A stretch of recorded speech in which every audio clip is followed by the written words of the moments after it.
radio for the masses. Headline edition, July 8, 1947.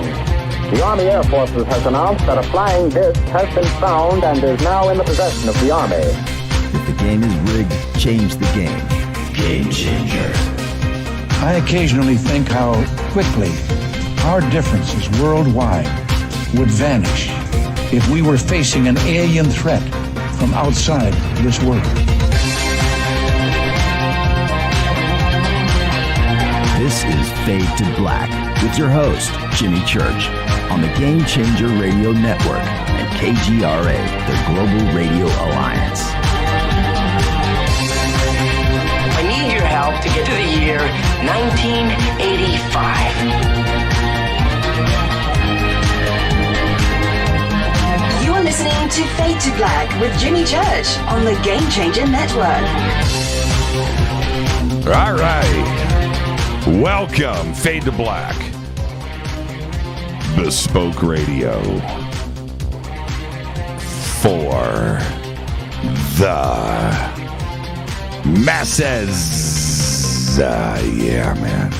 How you doing? How you doing? Today is Wednesday, November 3rd, 2021. 306 days into the new year, only 59 days left. We are live from a bunker somewhere in the middle of nowhere. A total undisclosed location. But it is beautiful. It is. How you doing? I would like to welcome everybody listening all around the world, all across the United States. Hither and thither, to and fro, back and forth, up and down, east and west, north and south, far and near. This is Fade to Black for KJCR, the Game Changer Network, and UnX, the UnX Network. Race Hobbs. Want to thank everybody over at UnX.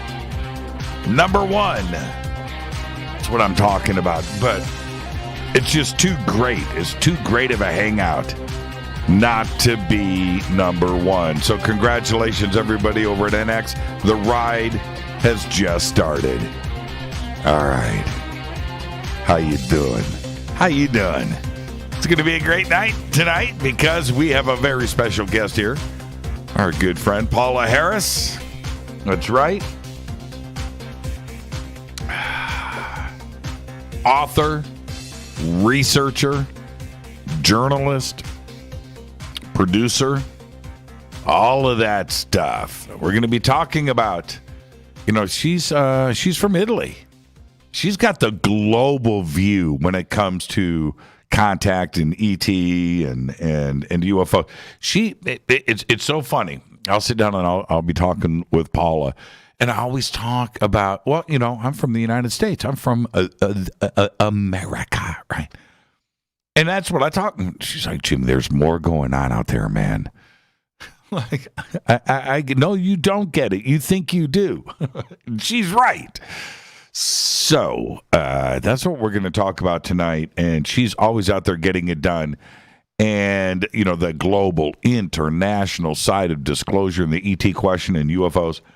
That's what we're going to discuss tonight. And her conference, Starworks USA out in Laughlin, that's what she has always done, is bringing in the international side of things to the United States and bringing it. And so we're going to talk about all of that tonight. She totally gets it.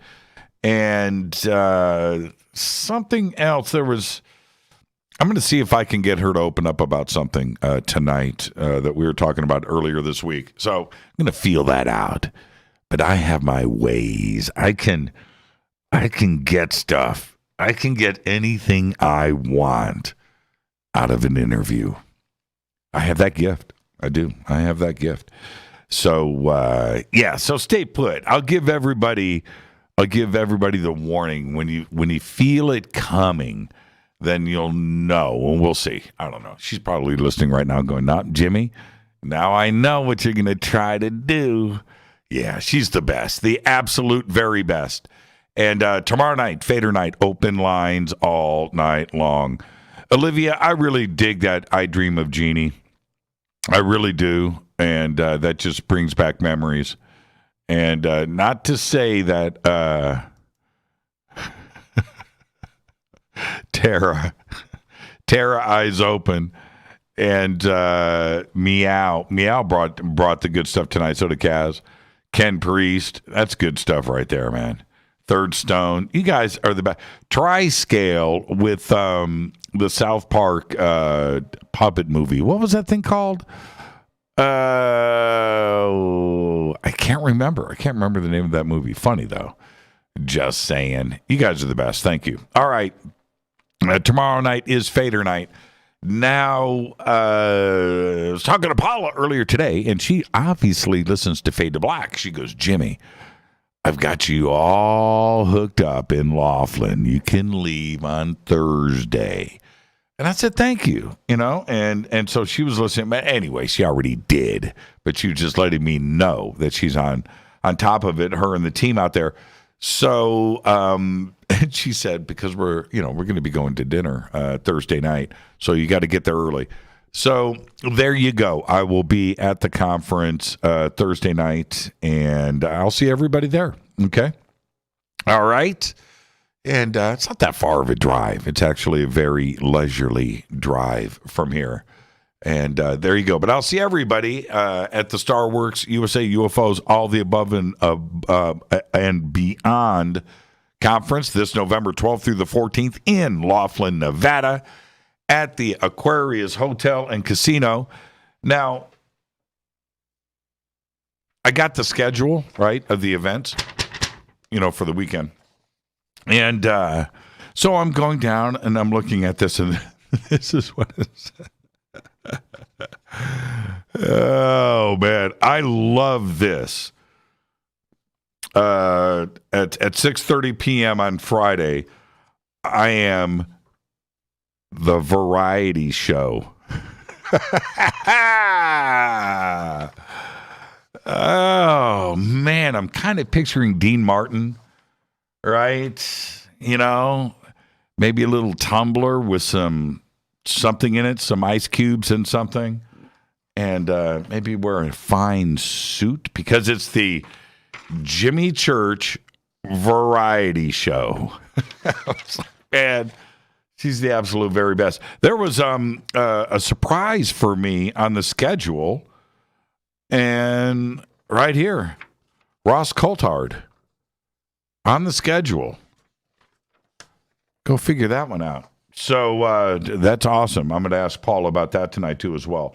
Okay, where am I at? StarWorksUSA.com. That's all you got to do. I'll see everybody out there next weekend. And in a week.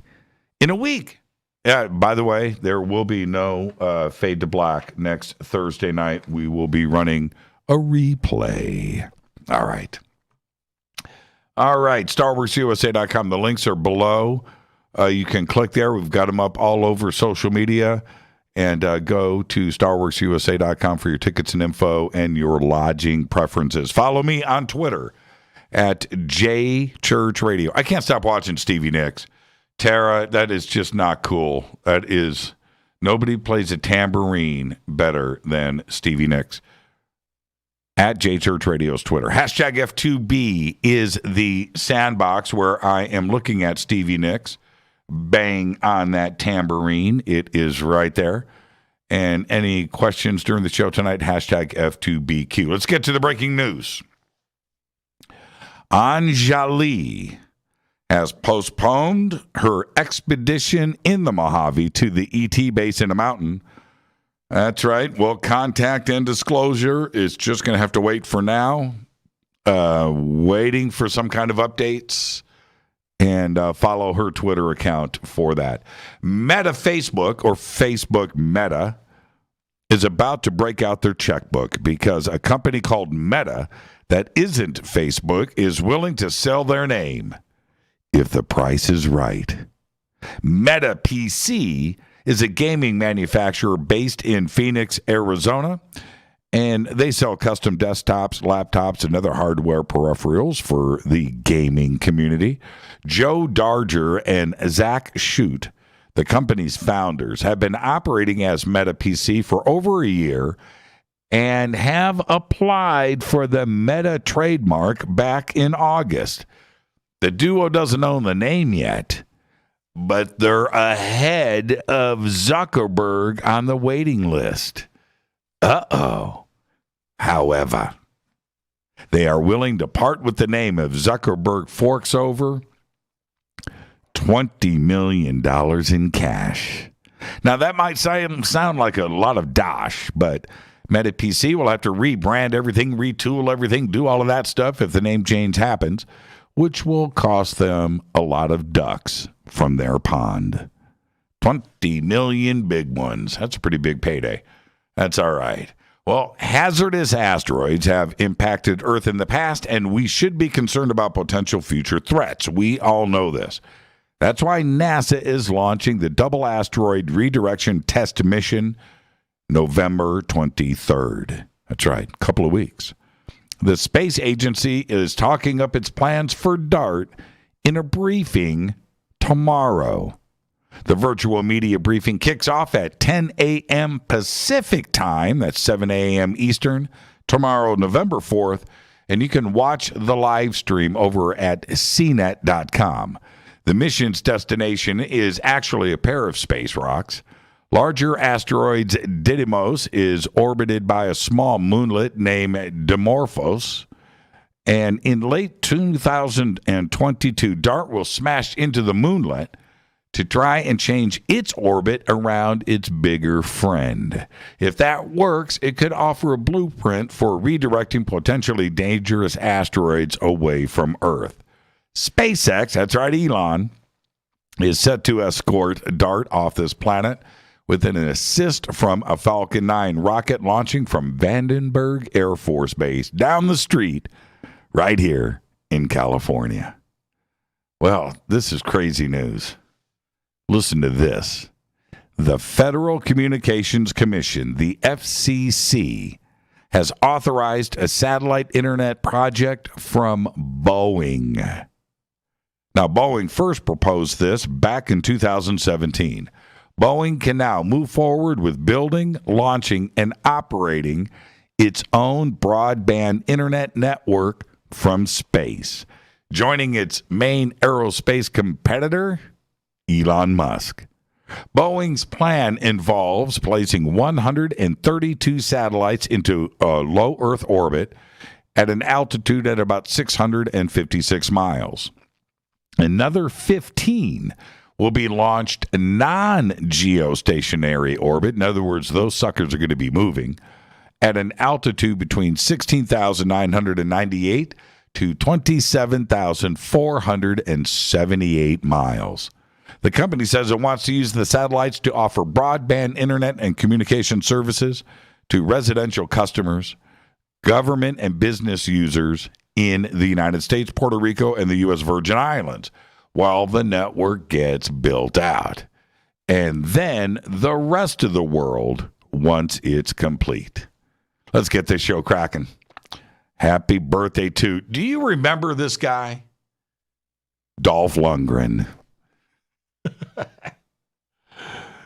He's a member of Mensa. He is. I know that right there, you think that's a joke. It's not. Dolph Lundgren today. I think he's got a degree in physics or something. He's like a physicist. I'm not kidding. Something crazy. Dolph today is 63 years old. And this is the surprise. Here you go. Adam Ant. Right? Adam Ant. Think about that now. Adam Ant today is 67 years old. Man, I remember, like it was yesterday. MTV just signed on. And it was like, don't drink, don't you? What do you do? Right? Don't drink, don't smoke. What do you do? Remember that?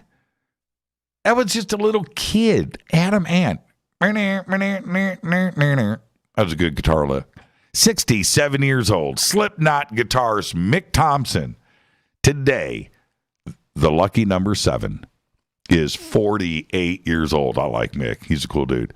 Our dead guy's birthday today is Joe Lala. Joe Lala, 1947 to 2014, died at the age of 66.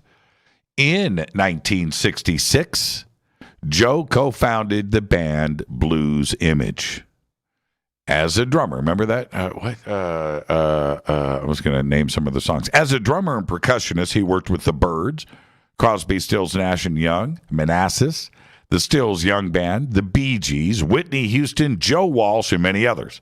Throughout his career, Lala accumulated 32 gold records and 28 platinum records. He played on movie soundtracks of Saturday Night Fever, Staying Alive, DC Cab, Streets of Fire, All the Right Moves, Breathless, Defiance, The Lonely Guy, and even Airplane. Carpal tunnel sidelined his music career, and he got into acting. And he acted in TV stuff like Miami Vice, General Hospital, Melrose Place, Seinfeld, and Who's the Boss?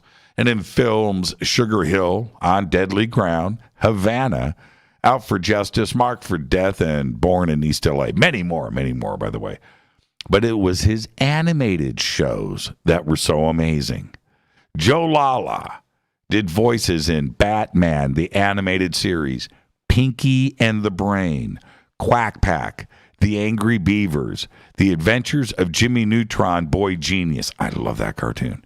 Danger Rangers, Chalk Zone. One of my favorites, Johnny Bravo. He was also in Ozzy and Drix and Superman, the animated series. But then Joe died suddenly from complications of lung cancer on March 18th, 2014 in Tampa, Florida, the young age of 66. Happy birthday, Joe Lala. And on this day in history, 1948, the Chicago Tribune jumps the shark. That's right. Ride, Captain, ride, Kaz. That's awesome, Blues Image. The Chicago Tribune jumps the shark and mistakenly declares Dewey defeats Truman in their front page headline. That's right. The Chicago Tribune. Most people forget what newspaper it was. They just remember the headline. 1948. Oops. Fader fact. In 1972, the Los Alamos National Laboratories patented a nuclear tunnel boring machine, claiming it could reach depths of 18 miles. It uses molten lithium to melt through rock, leaving behind a tunnel with a glass-like finish on the walls. Holy crap. Fader fact. That was vetted. I read the whole patent today, by the way. That was some interesting reading, but I did. I read the whole patent. Crazy. It was like 10 dudes that were involved in that patent. River Moon Coffee. RiverMoonWellness.com. All right. RiverMoonWellness.com. Promo code F2B Blend. 15% off of your order today. Go to our Amazon store, too. All right. The Game Changer Blend. Fade to Black Blend if you like your coffee dark.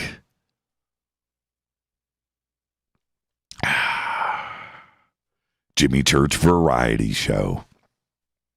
My new TV show that I'm doing. I'm going to start shooting it in a couple of weeks. I think I'm going to change the name. I'm going to go back to the network. The Jimmy Church Variety Show. In lights, large, Jimmy Church Variety Show. Sonny and Cher did it. Dean Martin did it. Brady Bunch did it. Everybody did it. Kenny Rogers did it. Everybody did it. What's his name? Okay, I got to get away from this.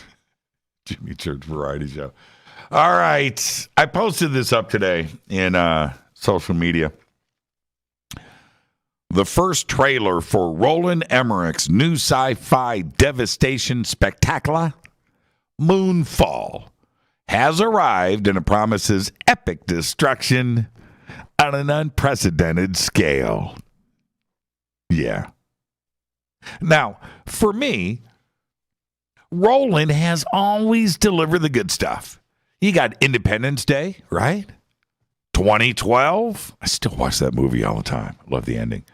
The Day After Tomorrow. right? Stargate. Whitley Strieber wrote The Day After Tomorrow, by the way. I think he wrote that with Art Bell. And, well, he doesn't always deliver the goods because I didn't mention Godzilla, did I? However, although it's like this, everybody, I enjoy the special effects. I do. The size, the giantness of his films. And I always think about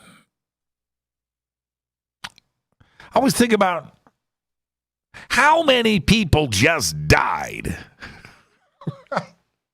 I mean, how many people just died when that coastline, the skyscrapers, everything, just tipped over into the sea, right? Or when the ground opens up and swallows an entire city, right?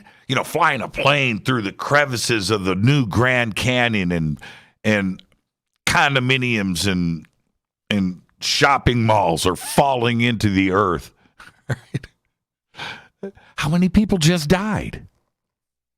When John Cusack or Will Smith outrun exploding terra firma, they survive. That's cool.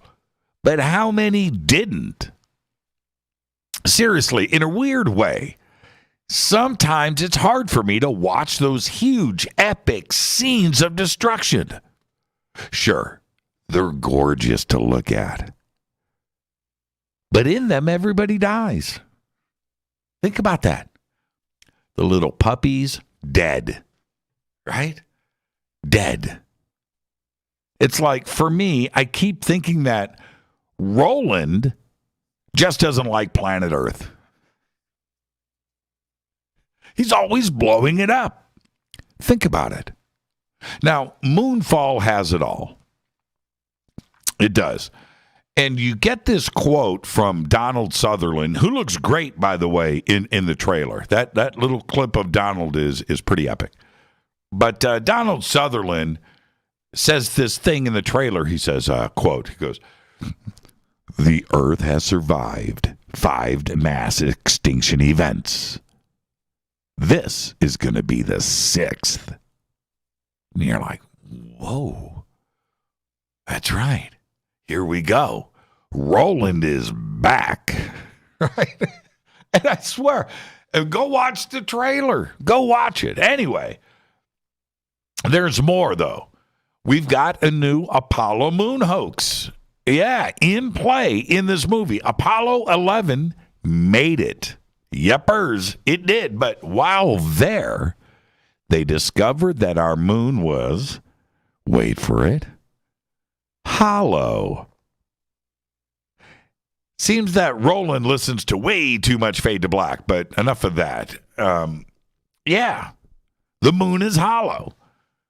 And it's really nice inside, too, by the way. It's all modern and stuff. It's got clean lines like a New York loft, right? Soho, really nice. But we'll have to wait and see till the movie releases to find out who built it and who lives there, right? What kind of deliveries they have. And, but yeah, something there is really pissed off. Anyway, now the moon is on a collision course for our planet. And the president then goes on TV and says, the entire west coast of the United States must be evacuated. It's like Roland Emmerich, man. Come on, man. And you guessed it, Los Angeles, San Diego, San Francisco, Portland, Seattle, they're all gone. Goodbye. Probably Fort Bragg, too, right there in the Central Coast. But Fort Bragg didn't make it into the trailer. So it looks like Roland also brings back the space shuttle because we see it being towed down a street by a bunch of concerned citizens of Earth, right? And we apparently send 3 astronauts / people / concerned citizens back to the moon, or in this case, inside of it, to stage an epic CGI battle with the creature who has got its hands on a steering wheel and is driving the moon into the Earth. Now, is it just me, right? Or is there anything better than a great CGI fisticuffs? Nah, the answer is no. Nothing better. Love me a good CGI fight. So, yeah, This sounds like a really good film, actually, and I'm going to watch it. It comes out February 4th, 2022, and I'll be there to see how many people are left to survive Emmerich's Earth, right? After his epic West Coast destruction. Hey, you got to look at it like this. At least Costco's going to have shorter lines, right? After everything burns down, blows up, crumbles, falls, and tumbles into the oceans of the world. But hey, we do save the moon. So we've got that going for us. This is Fade to Black. I am your host, Jimmy Church. Tonight, Paola Harris is back with us to talk about the global, the international side of disclosure, and who will be speaking at the Starworks conference next week in Laughlin, Nevada. I got the schedule right here. Ross Coulthard. Right there. What's up with that? Tomorrow night, Fader night. Open lines all night long. I'm your host, Jimmy Church. This is Fade to Black. Stay right there. I'll be right back after this short break with Paula Harris.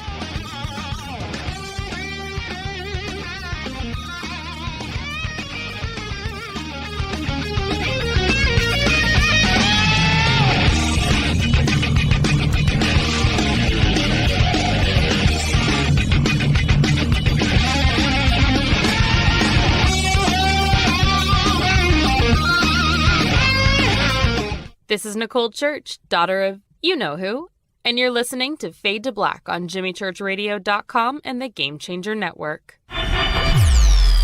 You're listening to Jimmy Church and Fade to Black on the X.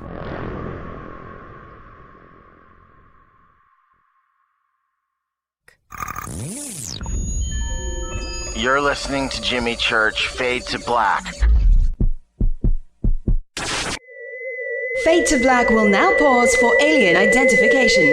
The station that talks the net. Introducing the Game Changer blend from Rivermoon Coffee that delivers a customized blend made specifically for the Fadernauts. If the game is rigged, change the game. It's a bolder cup with some bite.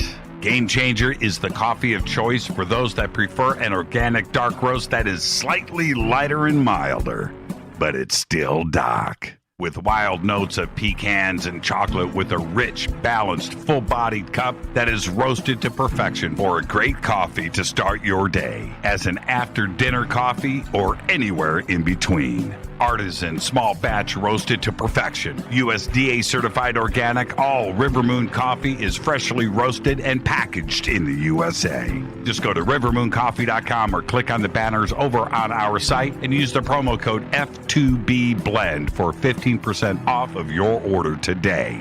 rivermooncoffee.com. This is the only way forward. This is Fade to Black. Make contact. This is Jimmy Church of Fade to Black, and you can get our podcast for just $2 per month. All you have to do is click on the podcast banner over at jimmychurchradio.com. Hi, folks. It's troubling times, and fear is pushing emotions, which in turn pushes health the wrong direction. Do you ever get an ache because life is uneasy? Try Life Change Tea at getthetea.com. Life Change Tea works on your digestive tract, helping to move food through quicker and comfortably so your health is spot on. Life Change Tea may not help with world issues, but it will help with your digestive issues. A glass a day helps keep the intruders away. So, change your life today. Log on to getthetea.com. That's getthetea.com. If your health game is off, get on by ordering Life Change Tea. Getthetea.com. And while you're on our site, look around at the great non-GMO organic supplements. And if you're a sales shopper, go to our specials page and see what's for you. I've been drinking the tea for 12 years and I'm sure glad for its health benefits. Again, that's getthetea.com. Getthetea.com. The tea that makes you go. Hello, Fadernauts. Ray Sobbs here, inviting all of you to join us for the launch of a brand new broadcasting platform called the UnX Network. Tune in Halloween night as we go live on the X Streams for the first time to reveal our plans for this brand new and exciting platform. If you have an interest in the paranormal, UFOs, cryptids, ghosts, hidden histories, and alternative research, breakthrough technology, you will want to make the X your brand new home. Our programs will feature many familiar faces and even more new ones. And our listeners can interact and help investigative journalists, authors, researchers, and hosts who work diligently in the fight against the ideological divide that exists in media today. This platform is for critical thinkers seeking the alternatives to mainstream thought. So join us October the 31st at 8 p.m. Eastern at unxnetwork.com as we kick off the mothership, the UNX Network, explaining the unexplained. 9 out of 10 geneticists agree. Fade to Black is not your father's radio show on the Game Changer Radio Network. Hi, this is Rob Reiner from Anvil, and you're listening to JimmyChurchRadio.com. What's up? I'm Chris. What up? This is Kyle Massey, and you're listening to Jimmy Church Radio.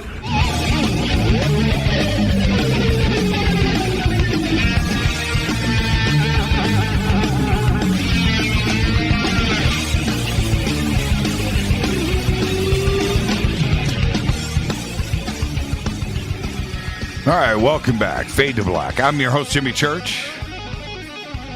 Tomorrow night, Fader Night. Open lines all night long.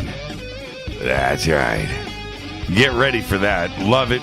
It's my favorite night of the week, except for tonight, because Paula Harris is with us to discuss the international, worldwide, global view that is happening right now in terms of disclosure and what it means for the future of our planet. That's right.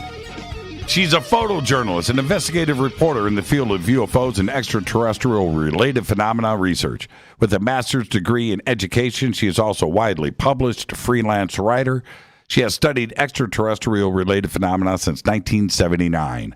From 1980 to 1986, she assisted Dr. J. Allen Hyneck. Paula's books include Connecting the Dots, Making Sense of the UFO Phenomena, How Do You Speak to a Ball of Light, Exopolitics, Stargate to a New Reality, All the Above and Beyond, Conversations with Colonel Corso, and her latest work, Trinity, co-authored with Jacques Vallee. She has spoken all around the world, including Ireland, England, Norway, Switzerland, Colombia, Argentina, Chile, Germany, and Belgium. Her production company, Starworks USA, produces the Starworks USA Laughlin UFOs and Consciousness November conferences, which focus on disclosure, consciousness raising, and exopolitical dialogue with international speakers. The website, of course, I announce it every night on the show, is starworksusa.com. The links are right below us. I would like to welcome back to Fade to Black, the one and only Paola Harris. What's going on, young lady? What's going on? You make me laugh. Thank you so much. Wow, what a tall order. I don't think I can live up to that. But you do. And you know what, though? You know what? I'm going to say, can I just say something a little bit private, a little bit personal about you? Is that okay? Okay. Okay, she's already nervous. Paula's cool. She's cool. Cool, like the cool side of the pillow. And every time we get a chance to hang out and you're around the Fader knots and things, you're so much fun. You make everybody laugh, and you always do something just a little bit nutty, just a little bit crazy, just to let us know that you're cool. And I really appreciate that, Paula. You know, seriously, thank you so much. And well, you're fun too, though. It takes one to know one. So you're a lot of fun too. You know what? And we have to keep that childlike. We have to keep that childlike awe, that childlike nature, because what we're dealing with, Jimmy, is so serious and so important that if I didn't have that balance, I'd go crazy. Yeah, you bring up a good point. What you're saying is I instigate. Yes. I've got photographs. I've got photographs of the two of us having, and see, the thing is, when when we're in a group of people and they get to see that side of us, it loosens them up too, because everybody is here for their own emotional, personal reasons. And sometimes they get sucked into being too serious too. You know what I mean? And they need to see, and loosen up a little bit. Maybe some laughter, some brevity sometimes is a good thing, right? Oh, all the time it's a good thing. I think we need to balance. It's called balance. Otherwise, that's why, I try to have like entertainment, like at the conference. I was just telling you that our entertainment this year is Frank Sinatra, and you're going to really bond with him. I got very serious issues that we're going to discuss, but we've got to have the other side. Otherwise, it's no fun. Well, okay, so I got the schedule. Paula, I'm holding it up to the camera, right? I printed it out per your instructions, by the way. Okay, so okay. I printed it out, and it says down here at the bottom, the Jimmy Church Variety Show. So let me get let me get something clear. I've got Frank, right? I got Frank Sinatra. I've got a variety show. Does this mean I get to get on stage with a martini? Can I do that? Can I go full Dean Martin? You can do anything you want, but I'm helping you out because I've been doing note cards for the trivia quiz all day. Hey, don't let that... And I'm sure you've got your own note cards that we're going to do also trivia with the audience, see how much they know about ufology. And, of course, I'm going to put the answer on the back of the card. Because some of these questions might not everybody knows them. But I think this is the first time we've ever done this, but you're perfect for this. So Friday night, we're going to have your variety shows like the old Ed Sullivan show, Yep. It's going to be great. I was thinking this. Okay, let's turn this around a little bit. Okay, I'm going to just throw this idea out to the universe. You tell me what you think. What if the trivia wasn't with the audience? What if the trivia was at me? And if the audience member can trip me up, they win a prize. I'll give them Fade to Black T-shirts. Every trivia question I lose. And we'll flip it around. We'll see if Church is made up of what he says he is. I'm up for the challenge. I'm up for the embarrassment. No, you don't need. No, they're not that hard of questions. But I think that's a great idea. I think that's wonderful. Anything that's interactive, I think, really has meaning. So yes, absolutely, let's do that. Yeah, I think that's great, and it's going to be so much fun. Now, but here's the question: are you ready? We're a week out. How you feeling? You ready? Oh, yeah, no, I've got everything under control. This is the 7th year I've done this. It's like a formula. So every year it's the same thing. I have something like 20 posters. This year I have robots in the foyer so that people can interact with them. I've got R2-D2 and I've got a robot that tells jokes. Because it's artificial intelligence as part of it, all the above and beyond. So there's, when you come in, it doesn't look like any other conference that people have been to. We have a red carpet where the image is this huge white robot, and we have like a red carpet with stanchions people have their picture taken next to. We have, it's just amazing because we work all year just for that day. And with the help of Stacy Herrick, who's my stage manager, who's driving out the robots, I can't take them on the airplane. Can you see me trying to put robots on an airplane? It's going to be a lot of fun, but it's also very serious because the discussion, as you heard Jacques Vallee talk about artificial intelligence and how it's going to influence our future, is something that we should talk about. So a lot of the themes that I use are very advanced themes.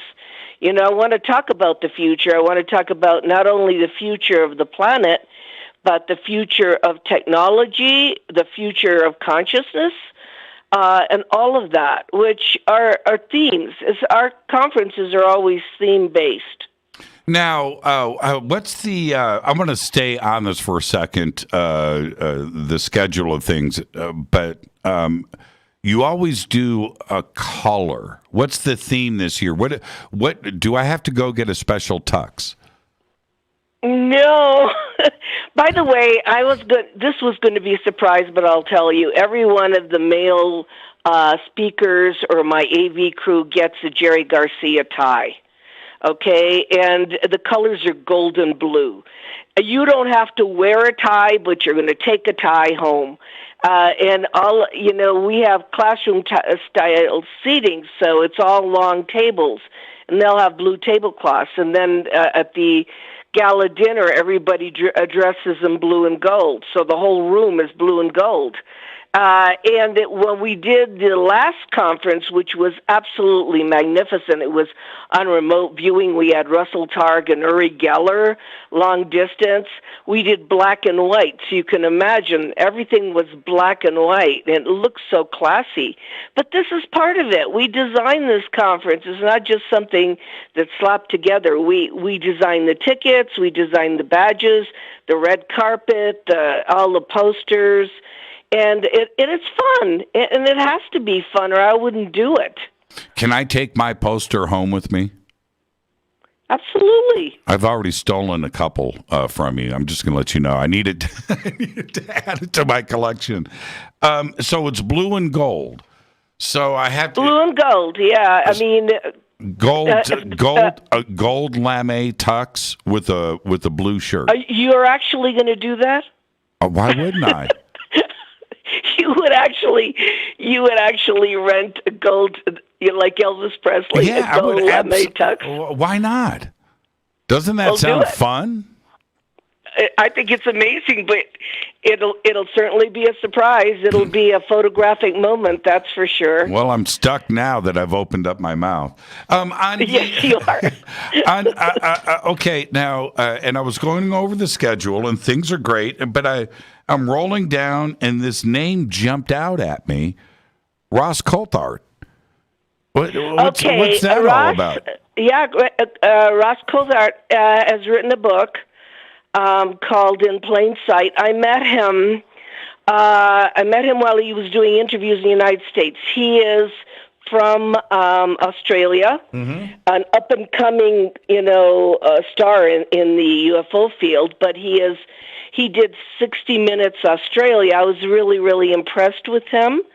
He also did a documentary called The Phenomena, and he did an interview with us from Australia that we're going to air about all the people he spoke to, especially in Washington, D.C. and the government, that are dealing with this disclosure issue. And, he's a journalist. He's not a ufologist like Jaime and I are journalists. So he's got a different perspective when he interviews, and we're going to air that interview at the conference. Hopefully I'm trying to get him to come next year in person. Is he I've got good? 2 Australian people that I would like to have next year, because I would love to have international. This year with COVID, though, Jimmy, 3 of our international people could not come, 1 from Japan and 2 from Peru. So COVID played havoc on my guests this year because, Japan, they couldn't even leave. So I'm going to try to get the internationals to come back next year. Now, this Ross guy, is he any good? He's got prime slot on Sunday. He's very good. He's one of the best journalists in the world. Okay, and all right. Somebody who does 60 Minutes on Australian television. Yeah, but anybody can say that. I'm kidding. No. Ross everybody knows who he is. Really? And the book that came out, In Plain Sight, I've read that. I've read the new Skinwalker at the Pentagon. I'm one of those people. I'm an ex-teacher, so I'm going to read everything. I want to know. I want to know what these people are saying in their books. As I hope people are reading Trinity. Trinity is a bestseller, and Trinity is a real story of the 1945 crash in San Antonio, New Mexico. I mean, these are the books that come out, and we do a lot of work, to produce this information, and I'm hoping people are still reading in some form. Ross and I are friends. I'm just letting you know. Are you? See, I'm just busting your chops, Paul. See, you got to get up early if you're going to go. Yeah, but you tell me. So tell me. See, tell me about Ross. I think he's amazing. He's been on this show. He's awesome. He's a great guy. Next up, though, see, this is the thing. Your approach has always been different with Starworks, and is it because of your European, background and more of a world view on what is going on, and not necessarily a perspective from the United States? You ask really good questions. Yes. I just came back from Barcelona, Spain. I was invited to speak at the World Ufology Conference October 8th, 9th, and 10th, but they couldn't keep me in the hotel. I went and did 3 cases while I was there. I went to see the Ramon, who owns the Atacama being, that little Atacama being that was used in the movie Sirius, that little... It looks like a little, very, very, very small skeleton. I went to see him. I interviewed him. And I got 2 other major stories while I was there, which I'm going to share with people at the conference. Because if I'm in another country and they're bringing to me an artist that had contact in Brazil and he painted the beings, and the other one that I'm going to talk about is the incredible film footage of UFOs going into the water near Mallorca. This young man has incredible film footage that I'm going to show in Laughlin. Then I'm not going to just go to a conference. I'm going to work while I'm there. And that's what I was doing. I have all of this new information, and I have another perspective. Jimmy, I'm going to be honest with you. The only thing we're getting is the Pentagon releases and the New York Times releases and the Tic Tacs and all that here. But other places in the world, all kinds of sightings, all kinds of new stories are coming out, and I've got to cover those. I can't just stay with what's happening in the United States. Now, why do you think it is? I know you thought about this a lot. Why is it that we try to make it an American phenomenon, right? That we don't focus enough or pay enough attention to what is going on globally. Now, I'm sure E.T. likes Las Vegas, maybe even likes Laughlin, right? I'm sure about that, okay? But that doesn't mean that there isn't stuff going on all around this planet. Why do you think, is that frustrating? Very much, and that's why I'm bringing people so they can tell the story from different countries. Next year, it's going to be called Messages from the Andes, and I'm going to have Latin American, Peruvian, Argentinian researchers come and tell about their latest cases, because there's a lot of contact going on in Latin America, but you're not going to know about it unless the actual people come up and talk about it. And so I'm interested in that because, I am kind of an expatriate. I lived in Italy from 1992 to 2007, where I did a lot of work in Europe. So I have a lot of friends all over the world, and they keep in touch with me, and especially Brazil is very active. On Sunday, I did a Zoom out of Brazil and got all kinds of stories. And the thing about the stories I'm getting from Latin America and other countries is that there's contact going on. We're way past just the craft that are in the sky, and we're trying to figure out what they are.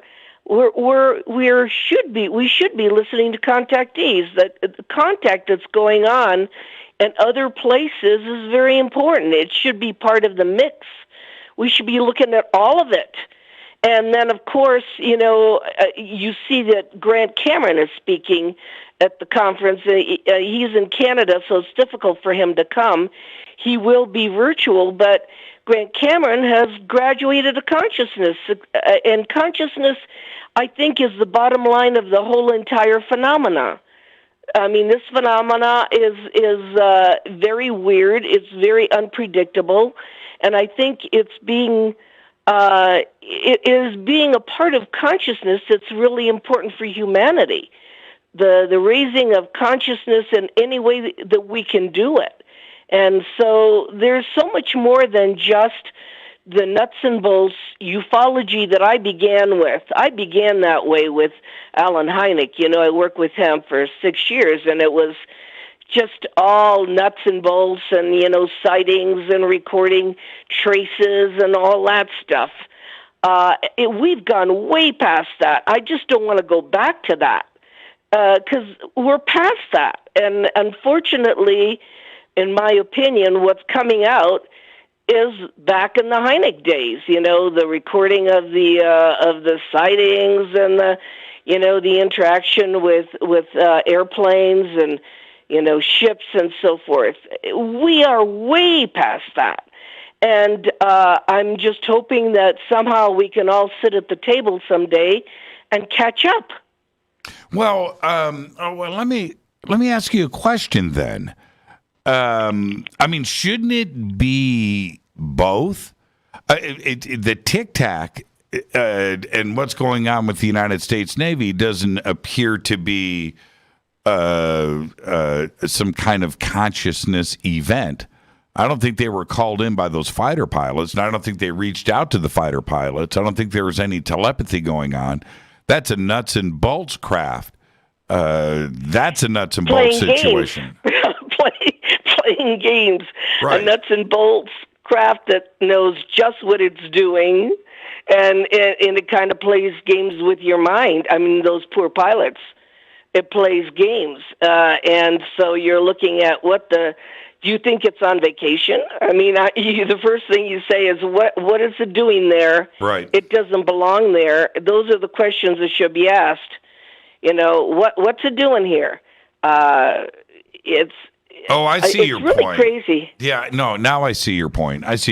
Yeah, we have moved on past that. And I get it. There is, though, one of the things, you've been doing this for a long time, and I've been doing the research for a while myself, and I have seen this strange transition from decade to decade, not defined by the decades, but from decade to decade of different types of sightings. And one of the things, you just wrote Trinity with Jacques Vallee, and Trinity is about, it was a controlled landing. We can call it a crash or a retrieval.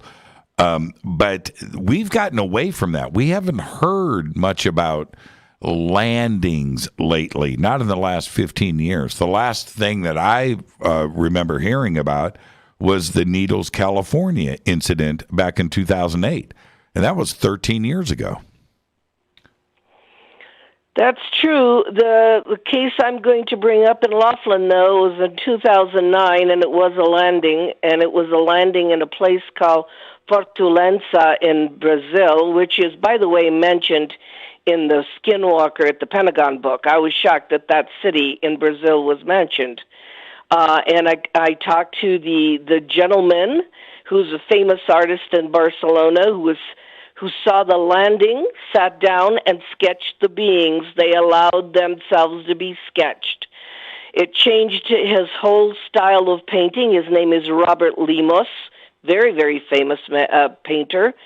And he's got a whole entire gallery of these paintings of these beings. They allowed themselves they knew he was a painter. And the craft came down. There was a big window. There was a male and female. He sat on the ground and sketched them. But this happened in 2009. So I'll bring this news. I mean, even though I was invited to speak there, and I did do the lecture on Trinity, and Jacques came in virtually from San Francisco, I was there for a week, so I was working in between time. I went to interview this artist, and this really did happen. It changed his whole life, his whole painting style. So we got a landing in Fortaleza, Brazil in 2009. So it happens, but it's journalists like us and Jaime Maussan, who has 2 hours, he told me, of spectacular. Don't miss that for anything, video footage, because they send them to him in Mexico City. He gets this material. I go look for it, because I travel so much, but he actually gets it in his offices.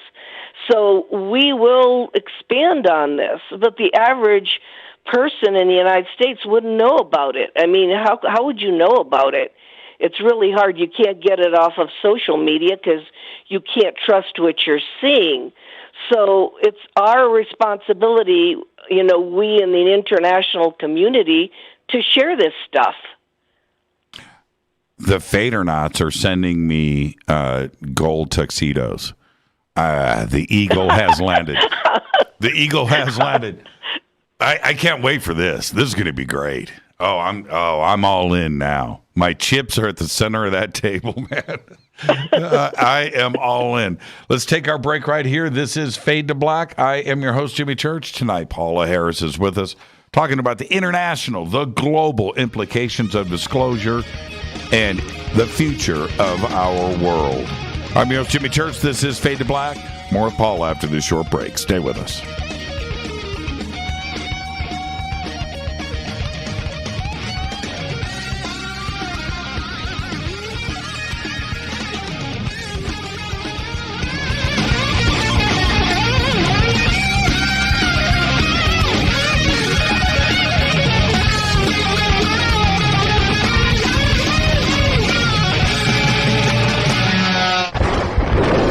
This is Fade to Black with Jimmy Church on the Game Changer Radio Network. Your 1 million gigawatt paranormal powerhouse, KUNX-DB, VX.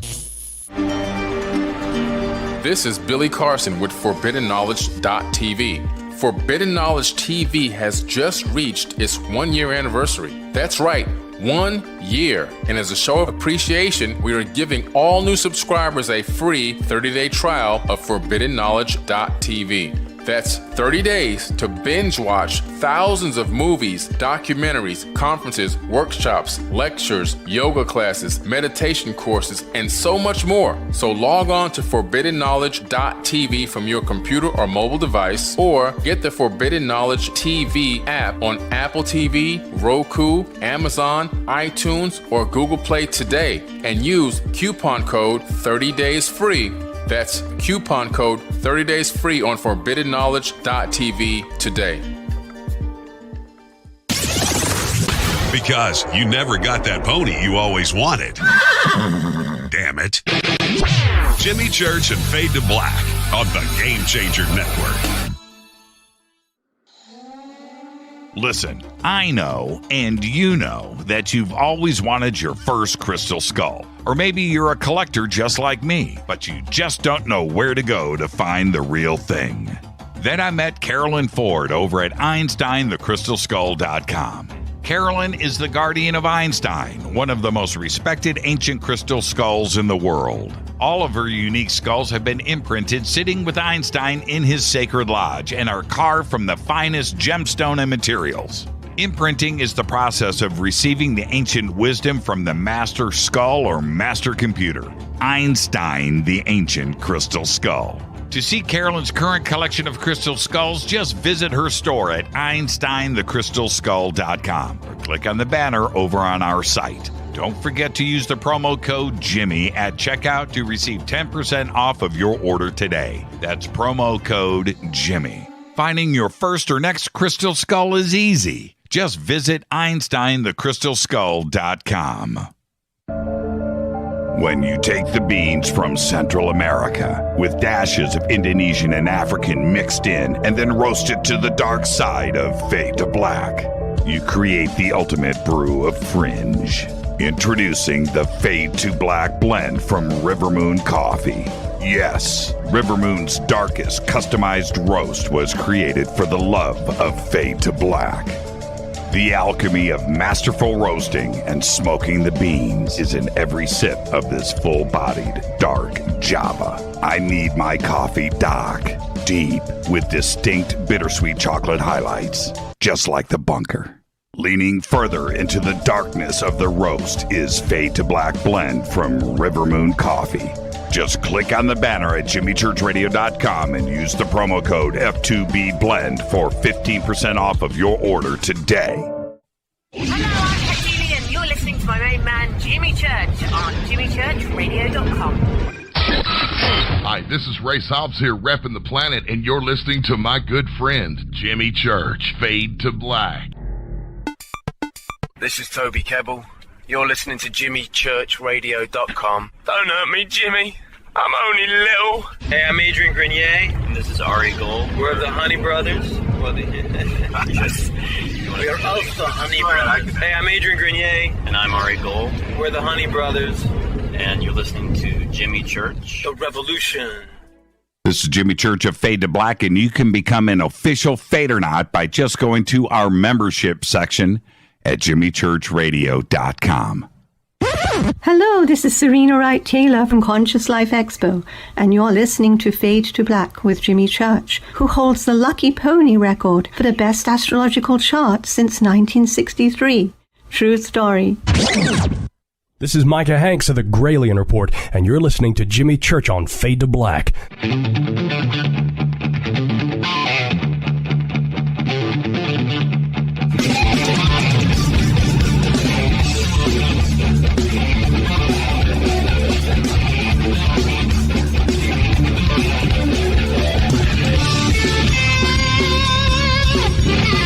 All right, welcome back. Fade to Black. I am your host, Jimmy Church. Tonight, Paula Harris is with us. Talking about the international, the global implications of disclosure, what it means to the rest of the world. It is, one of the things for me, Paula, when I bring on guests from Europe and South and Central America, and they talk about this, I think the audience and myself is pretty surprised how we're hearing about this for the first time, and then we back up a step and go, well, of course, right? It's got to be international. Are there certain countries that are more comfortable in discussing the UFO topic, from government to public in the media? That the United States in general deals with more the governmental thing, the disclosure or what's been hidden, or, the deep black programs and so forth. But if you go down to Central America or South America, I was in Chile last year. Actually, it was in 2019. And for them, it is absolutely normal. I have talked to people in the Andes who tell me they've had contact with space people, and they go back to doing what they were doing. It's absolutely historically different. And I think the reason for that is that the United States is a new country, doesn't have the historical perspective that these other countries have. These other countries have indigenous people, the Aztecs, the Mayans, and their indigenous people know that we've been visited forever. I mean, it didn't even happen in 1945. We're talking about UFO crashes then. But the contact has been going on forever. And, I think also in the United States, if you wanted to talk to people in the Lakota Sioux tribes and in the the Native American tribes, you'd find out it was normal. It's part of their history, and it's a different perspective. And I think that even though I'm not trying to discredit all the latest disclosure, in fact, my own children didn't think I was viable, and they didn't think I was credible until the New York Times came out with it. And then they called me and they said, "Oh, Mom, there's UFOs, the New York Times said." I said, "Okay, what do you think I've been doing for 40 years?" Right. That makes it legitimate, but the historical perspective in these other countries gives you an idea that for them it's no big deal. It just is part of their history. And one of the reasons, Jimmy, and I talk about this a lot, is that our field here is mainly filled with the abduction phenomena, or the more fearful kinds of things that happen, and they don't talk about the human type alien situation, or the human aliens, or that historically. If you go back to the 1950s and 60s in Giant Rock and Joshua Tree, it was only Space Brother movement. It wasn't until the 60s that you came across the Greys and the abduction stories and all that. And now it's remained there. You very rarely hear about the Space Brother or anything, but you'd have to do the history. You'd have to look at what happened in Giant Rock. The Van Tassels, the Mengers, the Adamskis, the Orfeo Angelucci's. You'd have to go back there to see the history of ufology, and that's my one big, gripe with our research community, is that they haven't looked at the whole entire history of it, because it's changed. Our history has changed. What we focus on now is different than what we focused on in the 1950s. And so I think that whoever was visiting us, and they were people in the 1950s, went down to Latin America. And there's a lot of that contact in the Chilca Desert with Sisto Paz Wells and Ricardo Gonzalez, Luis Fernando, Roberto de la Gala, that I was going to have this year, that have had physical contact. And I'm really sad in a lot of ways, because I can't bring these guys to talk about this, because it's been very difficult to even do this conference with the COVID restrictions and with everything. And by the way, I do have to say, everybody has to wear a mask in Vegas, because those are the rules, especially with bigger gatherings the way we have. Oh, so there's a mask mandate in Laughlin. Absolutely, yes. Otherwise, they'll close me down. Oh. That can't happen. Yes, there is a mask mandate in Laughlin and in all Vegas indoors. Indoors. So, yeah, that's the only way I could do it. I had to cancel it last year. Right. Because it was very tricky. Actually, Starworks is one of the only live conferences there is, because everything else was virtual this year. So, we're going ahead with live, but we have to obey the rules in Vegas. So, okay, we'll circle back to that, and I'll talk to you about that tomorrow. The contact that is made, this is very interesting. Down in Central and South America, or in Europe, is there conversations with contactees about reptilians or mantis beings or grays? Or is it a bit different? This is very interesting. No, there's no reptilians or mantis beings talked about at all. What they do, what's happened in Latin America, is there's a lot of time travelers who are warning about the ecological problems on this planet. The messages that are coming out of Latin America are mainly ecological. In other words, we're going to have problems with water. The planet itself is on a downhill spiral. People need to wake up, and they are concerned about our survival in general. And those are the messages that are coming out of Latin America.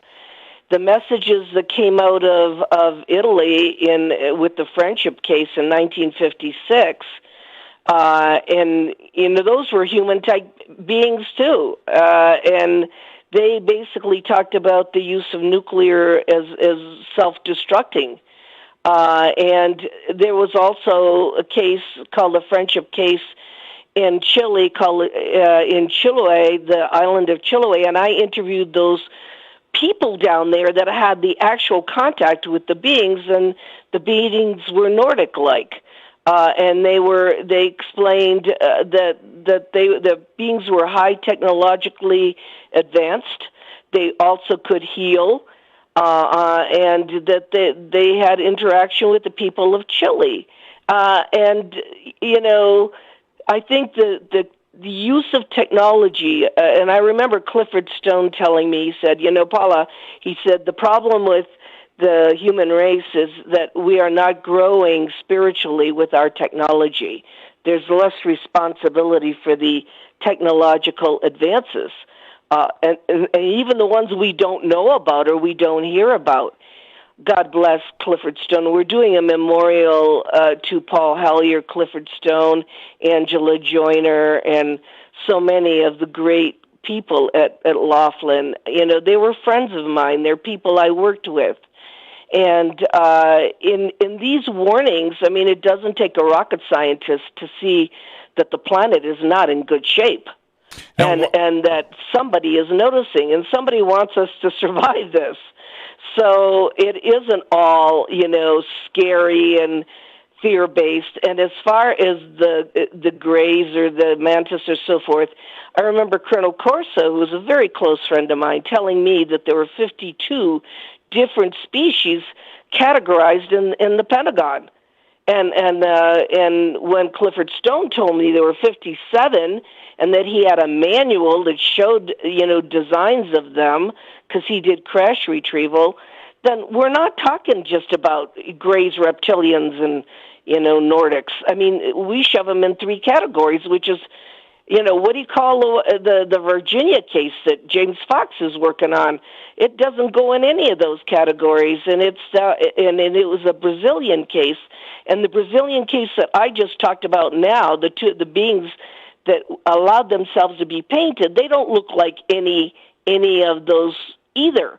So, I think there's such a thing called alien racism or ET racism, where we tend to make it so simple, and it's very complex.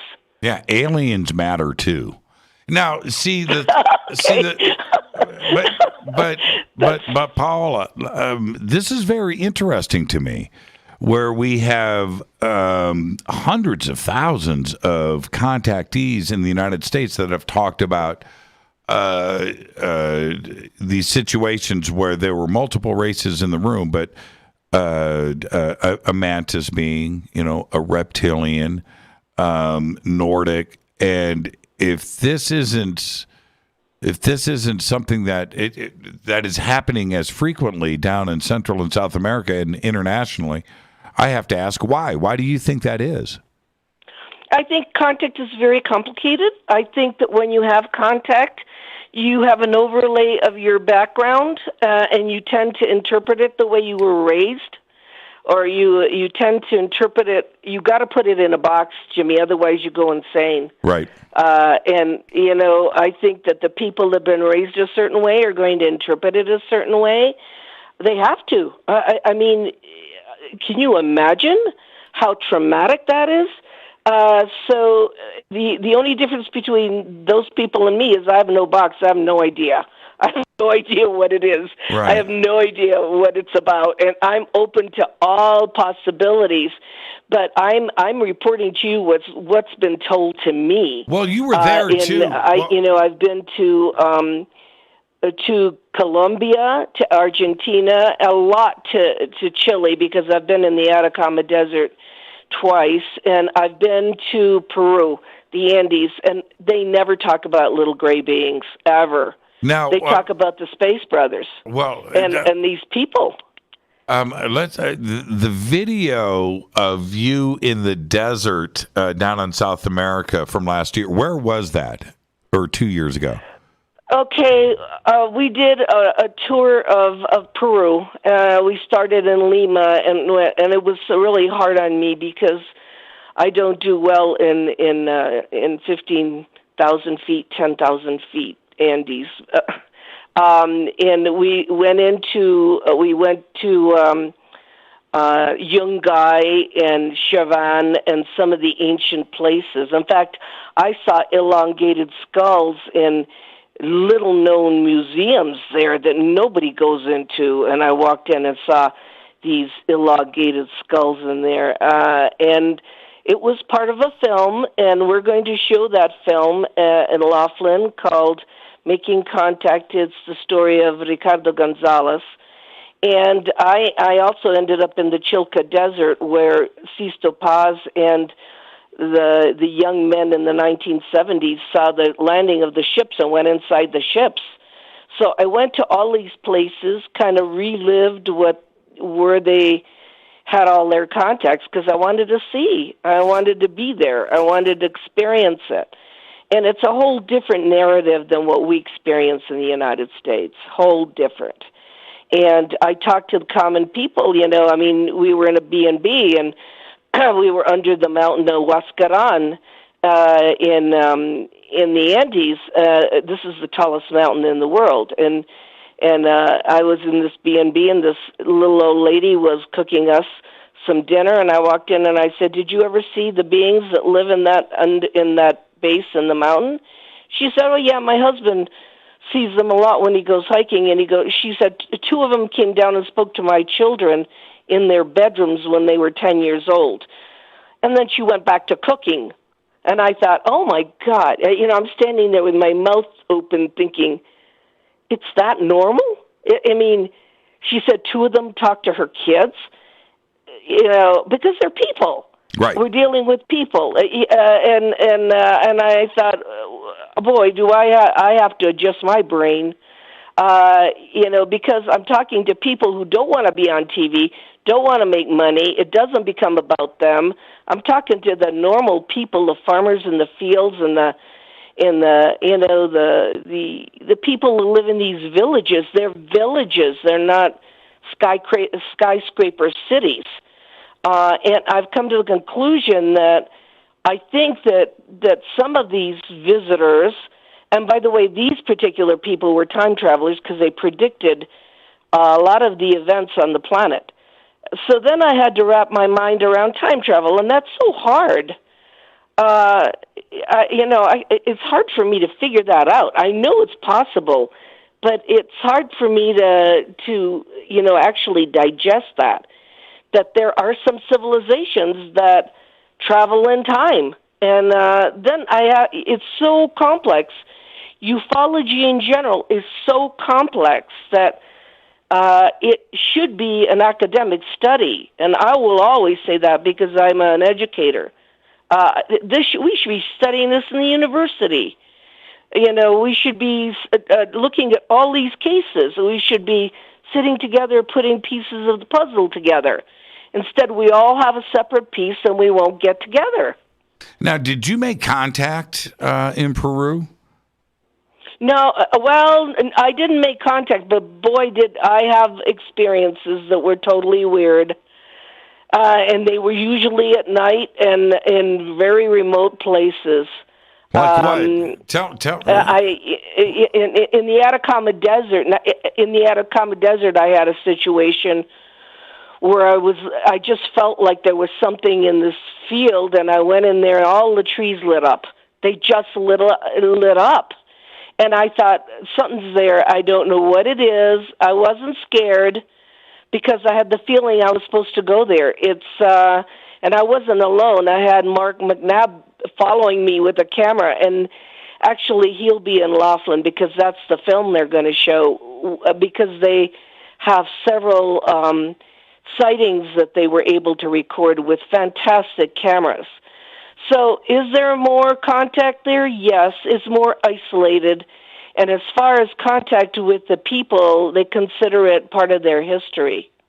Now, I remember you telling me once, I don't know if it was on the show, if it was just you and I talking, But you told me about a contact experience of yours. It may have been in Shasta. I could be wrong. It was in Shasta. Oh, it was in Shasta. It was in Shasta. It wasn't in South America. Well, but the it was. I don't talk about it very much because I had PTSD after it. It's like, right. I seem to be brave, but I'm not really that brave, especially at 11 o'clock at night when there's this 10-foot tall person standing in front of me in Shasta, and this was with the group of Ricardo Gonzalez, and they were all Ricardo wasn't with me, but the 5 people were with me, and they also saw the same thing, and none of them spoke English, so it was very difficult to, I was with them, and they were looking at him, and I was looking at him, and he was standing there in Shasta. And yes, Shasta must be a very mysterious place, but it was a situation that I didn't expect. I didn't know what to do. I didn't know what the protocol was. And there's this 10-foot tall Nordic-type being standing against the tree, and I could hear some kind of language that was not Spanish. It was very strange language that I could hear as an echo. It was not in my head. It was in the trees. And that changed my life because even though it scared the living daylights out of me, I began to understand that this can happen. And it did happen to a lot of people in Latin America. It happened to me in Shasta, but I was with Latin American people. Right. So, and I thought, oh my goodness, we got to open our minds here. We're not alone. Like Clifford, God bless him, would say, we are not alone. We never have been alone. And we've got to look at our relationship to the cosmos. We're not just flesh and blood people walking on this planet. We're connected to something bigger, and I think we forget that we're connected to something bigger. The reason why I bring up Shasta is because of who you were with, what you saw, and it isn't that interesting where you have this Latin American, South American circle around you, and what you witnessed and made contact with is very similar to what they are witnessing down there. And is there a reason for that? I just find that interesting. Well, yes, because it gets so complicated.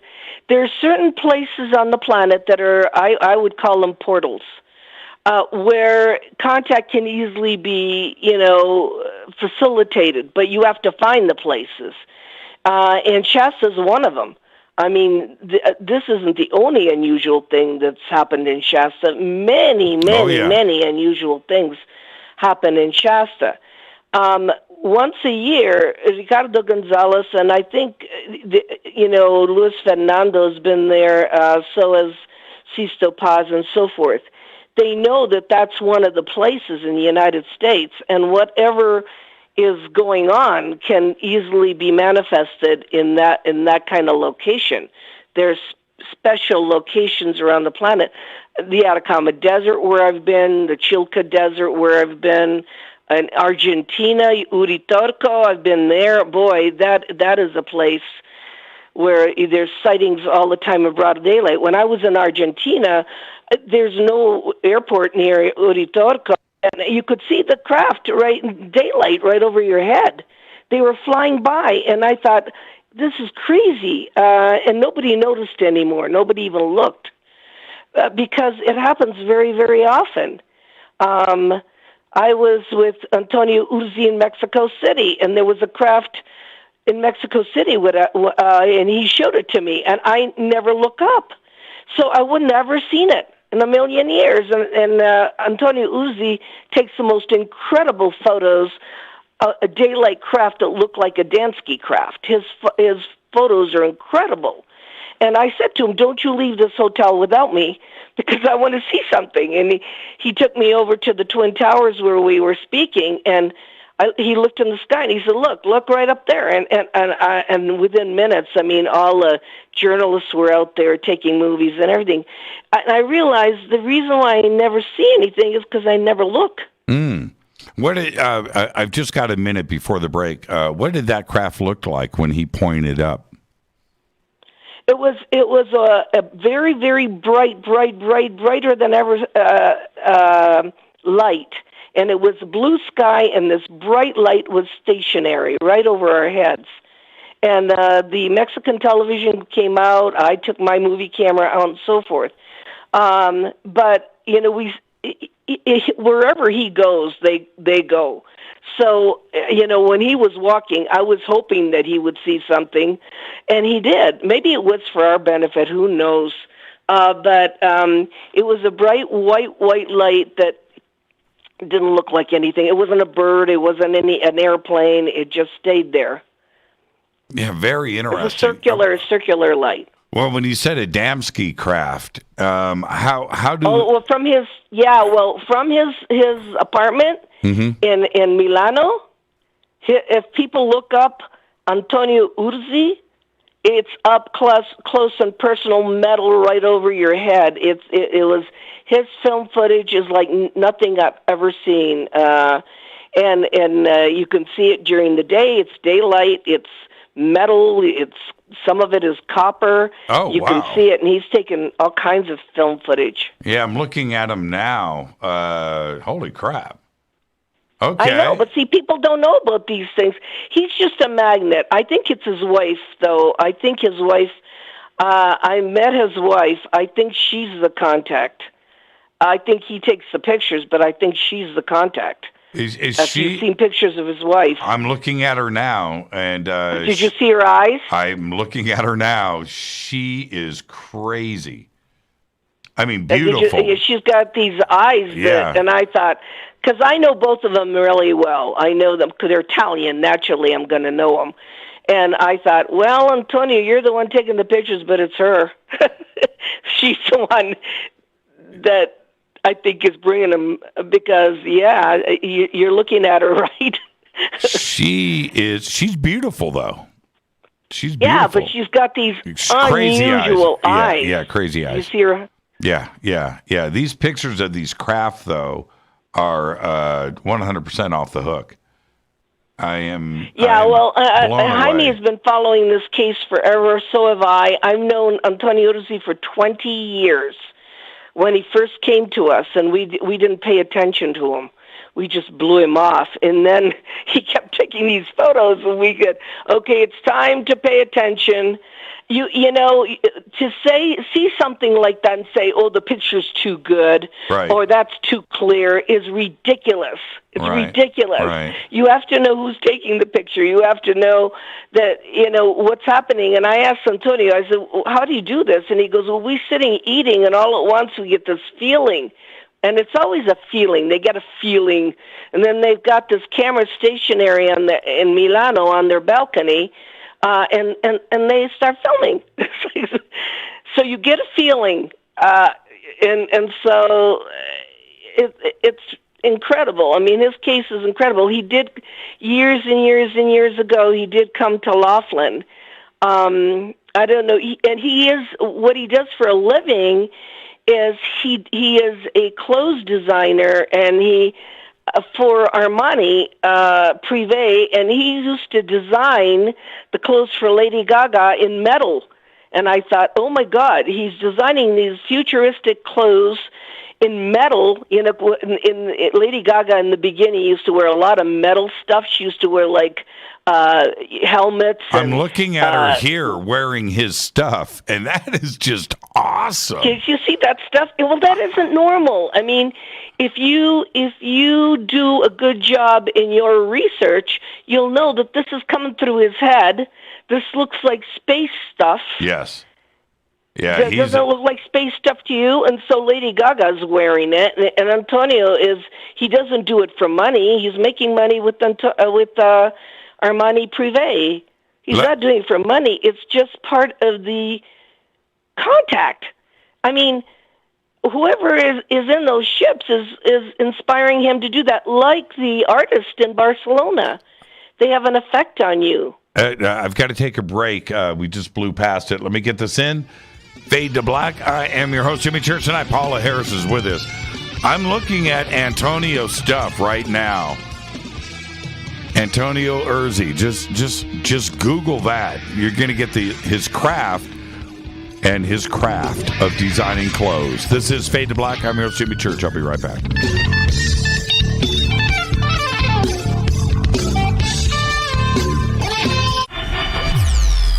You're listening to Jimmy Church and Fade to Black on the X.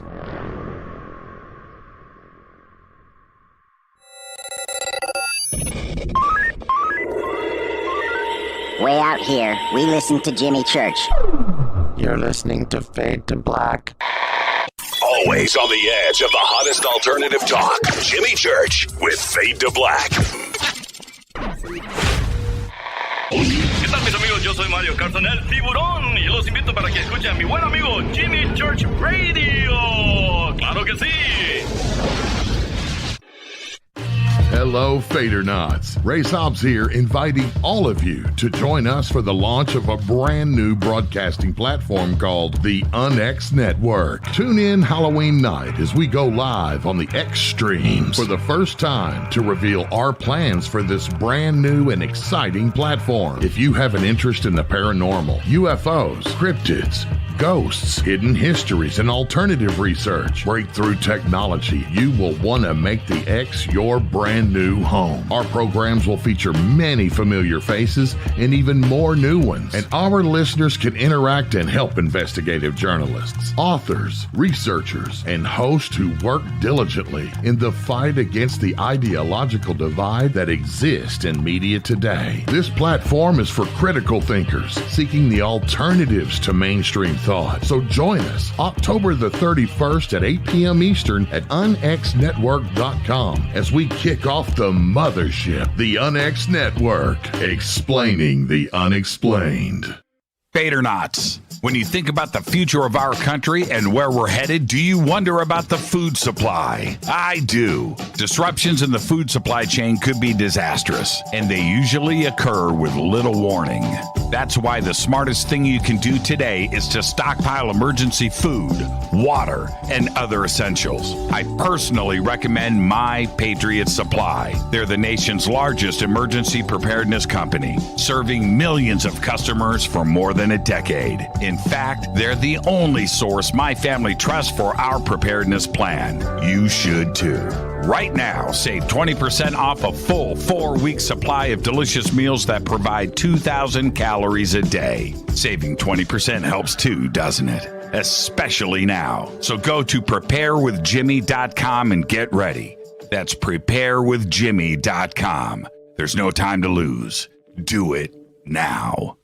Fadernauts. When you think about the future of our country and where we're headed, do you wonder about the food supply? I do. Disruptions in the food supply chain could be disastrous, and they usually occur with little warning.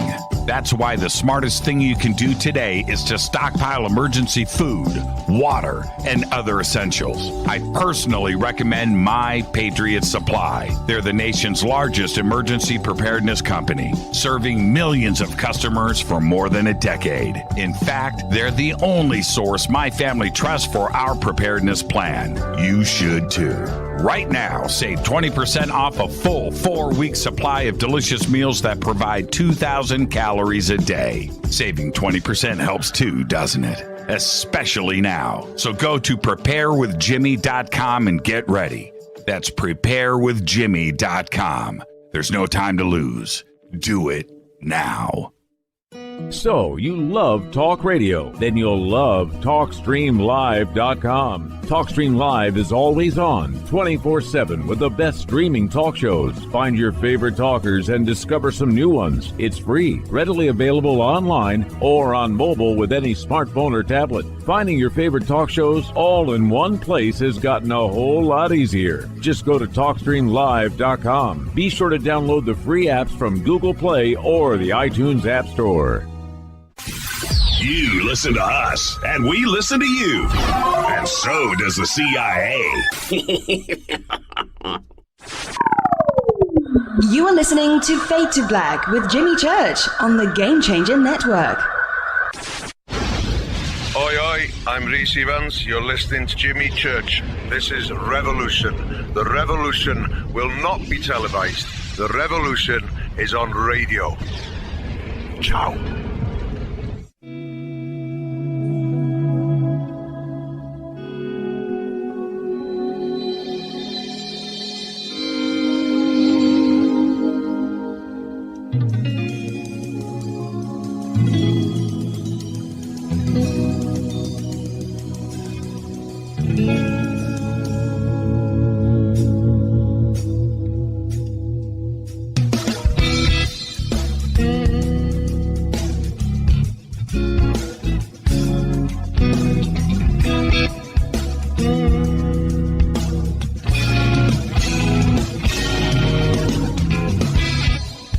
Welcome back, Fade to Black. I'm your host, Jimmy Church. Tonight, Paula Harris is with us. Paula. She is with us, and Starworks USA is coming up next week, and I'll be out there on Thursday. Just go to starworksusa.com, tickets, info, the schedule, of course, lodging at the Aquarius Hotel and Casino, and it's an awesome casino right there on the river in Laughlin. Lots to do. So just visit starworksusa.com, and I'll see everybody there. The question I have, where am I going to put my booth? Right there where our booth is when you first come in. You could, there's that whole area is huge. Yes, it is. So, yeah, so we use that for our tables in that lobby. We just use that lobby, which, really decorates the lobby because there's everything out there. Yeah, it's great. So, it's great. It's great. It's such a great casino. And okay, I'm just going to say one thing. That Italian restaurant and the pizza in that place. Oh, is that where you want to go? Because that's where you're invited to dinner Thursday night. Yeah. We're hoping you're going to be there. Yeah. That restaurant is amazing. You want to go there? Yeah. Okay. All right. Tell Stacy. Just to let you know, Stacy and Dan are probably figuring out a way to get those robots to drive that car. And I'm sure they've been living with the robots for a week, and they're telling me that they have to reprogram one of them because he's doing ballet and all kinds of dances in their living room. And I'm going, what? And she said it's voice activated. And so she was talking about all at once it'll start coming alive. I'm convinced that these things eventually have a mind of their own. That's AI for you. It's our future. I know. I'm telling you. It's so weird. And I have two robots from China that are supposed to say certain things, but they're saying other things. And I'm going, was that programmed into them, or did they feel that they could say these things? And so I'm very fascinated with AI, Jimmy. I mean, it is the future. It's already here, and it's time to discuss these things as part of a conference. They're futuristic kinds of subjects, and I love that Jacques. I hope he talks about it. He's speaking on his own on Friday, and then we're doing the keynote on Saturday, and we have one of the witnesses to the 1945 crash with us, but I'm hoping that on Friday he's going to continue the subject of AI, artificial intelligence, and consciousness. Yeah, I hope so too. Just continue the conversation we started last week on Fade to Black, which was absolutely amazing. I want to ask you. I've never asked you this question. Back in 1979. What happened for you? I mean, what happened? How did you land in this community? Oh, you mean when I met Hyneck by accident, like I met Vallee by accident, like I met Colonel Corso by accident? 1979, I was teaching science fiction in high school, and I went to see Close Encounters of the Third Kind, and at the very end, that scene with Francois Truffaut where he has the contact, he puts his hand out, I started to cry, and I didn't understand why I had that reaction. I'd never seen UFOs. I wasn't interested. It was not my deal. In fact, I was an Elvis groupie, believe it or not. It's like I was not into any of this. And then I was teaching the class of science fiction, began to read about the Pascagoula, Mississippi case, all these cases, and I said, this astronomer that was the guiding light for Spielberg's film, he's in Evanston, Illinois, and I was at a wedding up there. I happened to go to a wedding up there, and of course nobody would go with me. I went to the Center for UFO Studies, and I talked to the secretary.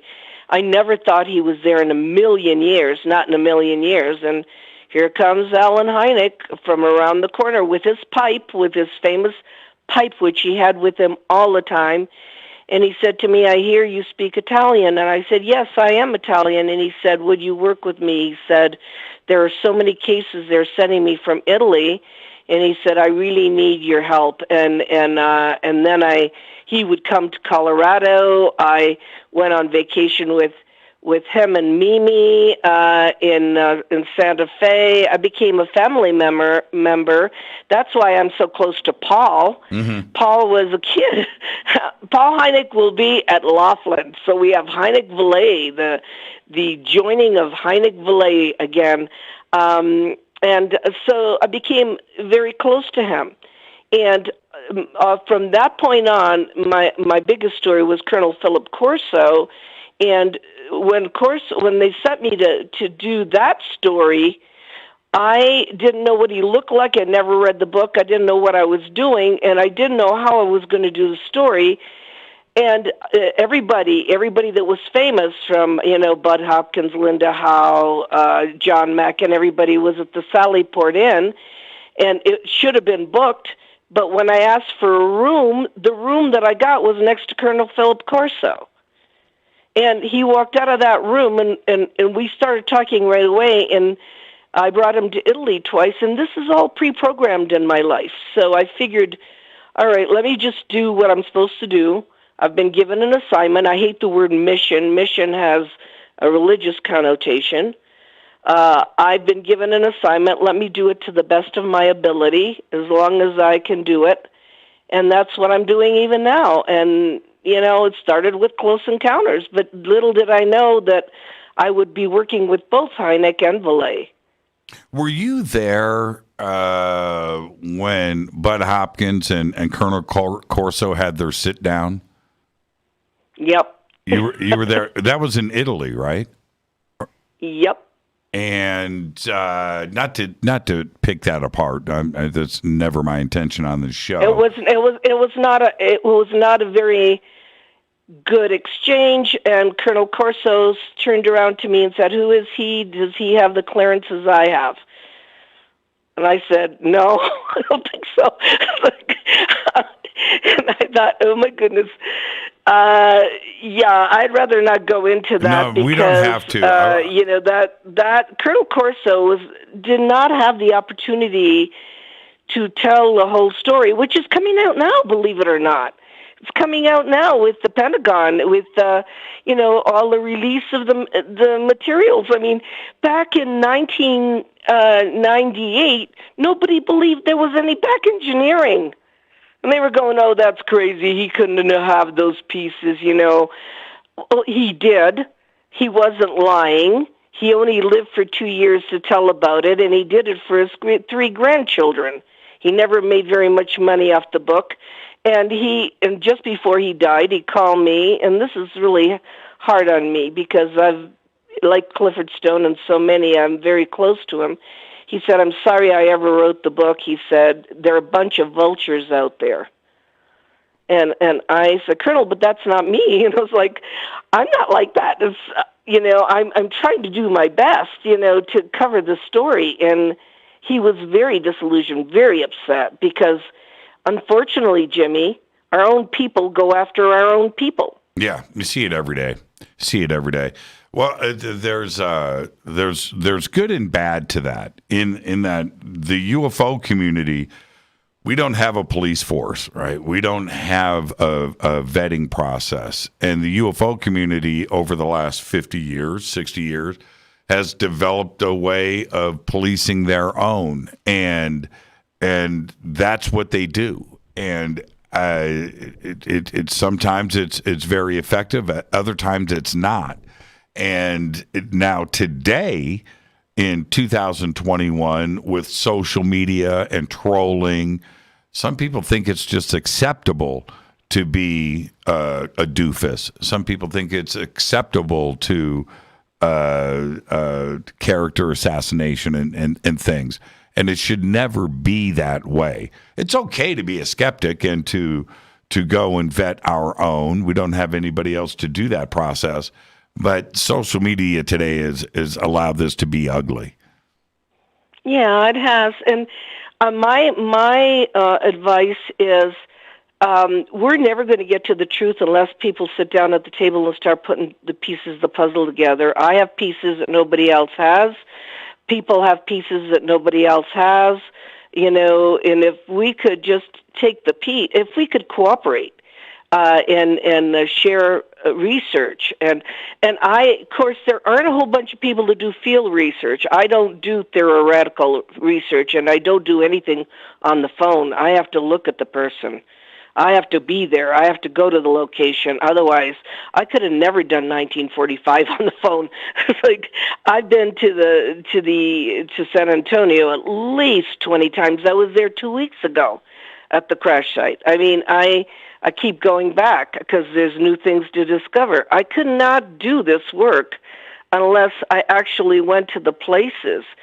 And that doesn't happen very often because it's money. It costs money. It's time consuming.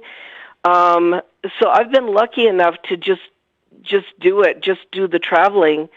But I suggest that we share our research and try to put this puzzle together, because as long as we hold our individual pieces, nothing will ever happen. Disclosure will never come out.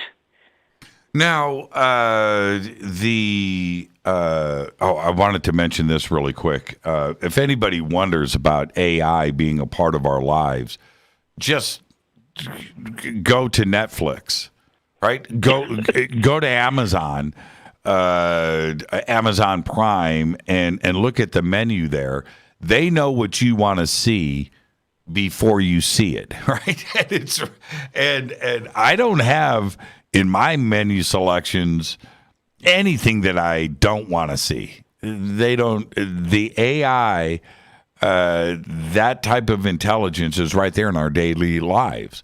And look at the way Facebook, at the Amazon website, any of that today has got intelligence behind it.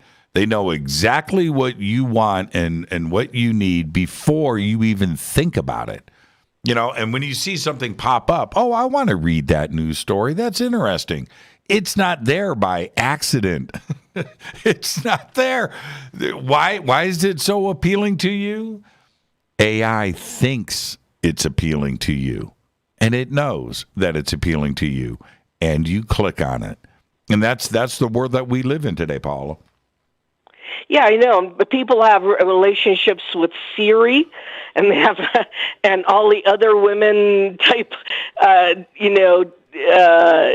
AI type, requests that they have. I mean, you can name everything is AI. Your car, everything is AI.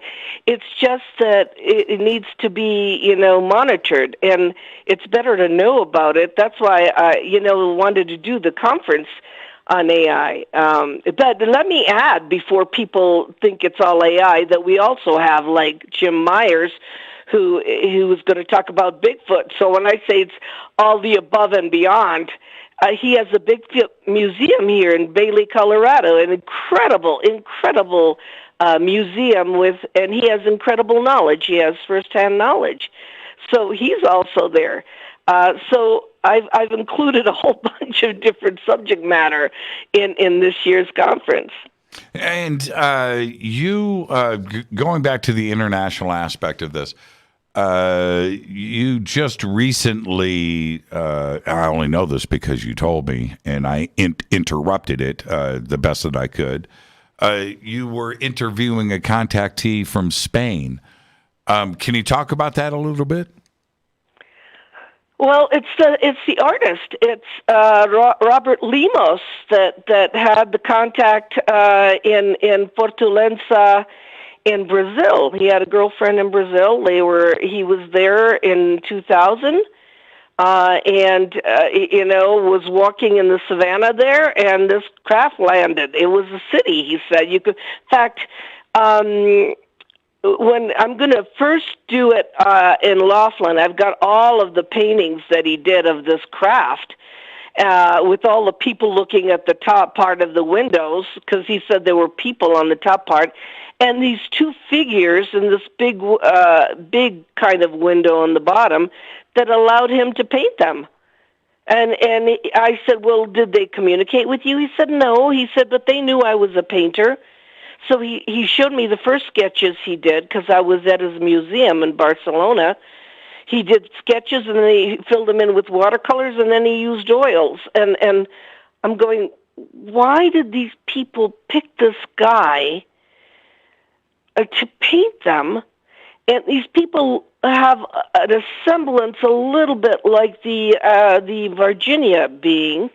They look a little bit like the Virginia being, because, the Virginia being had kind of a brownish skin and these kind of round red eyes, and completely different. You'll see it, and then I'm going to put it on my website. I'll put it on my YouTube. How do you spell because I did the interview with him Sunday, but I had done all the photographing of his paintings and sculptures while I was in his studio in downtown Barcelona. How do you spell his last name? How do you spell his last name? Limos, Llimos. Robert, English Robert. Oh, wow. Look at his work. Yeah, I know. It's like I'm thinking, how come I'm here? How come I'm doing this, Jimmy? It's like, this is not planned. How come I'm covering this? And what do I want to do with this story? So the first thing I did is I called the ufologist in Brazil, Tiago Tichetti, and I said, you're going to do this story with me because this is from Brazil. And he goes, oh, my God, this is from Brazil? And I said, yeah, and we're doing this together. This is called cooperation. I just didn't do the story. I called the Brazilian guy to do it with me. So, this is my dream, this type of cooperation. The same cooperation I did with Jacques Vallee. I mean, people need to collaborate. So anyway, we interviewed him last Sunday, and his work is amazing. Yeah, I've seen it. I've seen it so many times before, and now I'm making the connection here. His stuff is incredible. It's like they allowed him to paint them. He sat down. He said that his feet were burning because sand was so hot when the craft, landed. He said that the sand was burning. That when he sat, he had to sit on his shoes not to burn himself. And he was talking about it in detail. I'm going to show that film footage, some of the film footage, and it's important. His case is important. Yeah, incredible. It's not your run-of-the-mill case, and it certainly isn't reptilian, gray, or Nordic. These people look different. Yeah, well, it's kind of, I can see the similarities, though, and I'm looking at so much of his artwork now. It's kind of a combination. I could see, man, I said to them, I said, do you think that they were reptilian? He said, no. He said, they had scaly skin, he said, but the woman had a crown on. She had a crown with jewels. Yeah, I'm looking at it. Yeah. and the guy has like a martial arts suit. He has like a Japanese martial arts suit. He said, I said, did they communicate with you? And he said, only once. He said, when I was sleeping, they told me that I had painted the ears wrong. He said the ears were too big. He had given them human ears, and he said they gave me an image of what the ears were really like. You know, I'm in shock. I'm going, really? I mean, there's that kind of communication. Wow, these are incredible paintings. I mean, I want one of these. I don't have a house where I could put one in, but I would love one of those too. And he does sculpture. He did sculpture them too. So I said, well, if they're not talking to you, you have no communication except to fix the ears. Then the reason why is they want people to know on this planet that there are other species. And he looks to know. He looks really cool too, as well. How old is he? He's a nice person. Now, is this contact going on in Barcelona? No, the contact was only in 2009 in Fortaleza. Remember, I said that had been mentioned in the Skinwalker book? Yes. Fortaleza, Brazil. Oh, okay. I got you. It was in Brazil. He had a Brazilian girlfriend, and he was in Brazil when this happened. I've lost track of my mind right now. I'm glued to these paintings. He changed his whole style of painting. So naturally, I said to him, "You were a famous painter, people," because his paintings are in New York and in Miami. They're in galleries, not the UFO stuff. No, I'm looking at his other artwork. Other paintings. Yeah, his other artwork is just amazing. Just amazing. Yeah, but now he's obsessed. All he does is paint this. Wow. So I'm going, okay, I said, why aren't you afraid that you're going to get criticized? He said, I have been criticized. They think I'm crazy, he said. But he said he had the courage enough to keep painting them. And keep painting the scene. He said, this was an incredible experience. He said, it changed my life.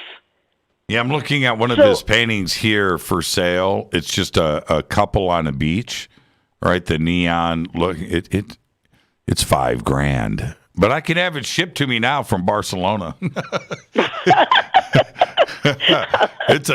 Well, I'll send you the ones that he's painting now. If you didn't see the beings, do you see the beings? The ones he. Oh yeah.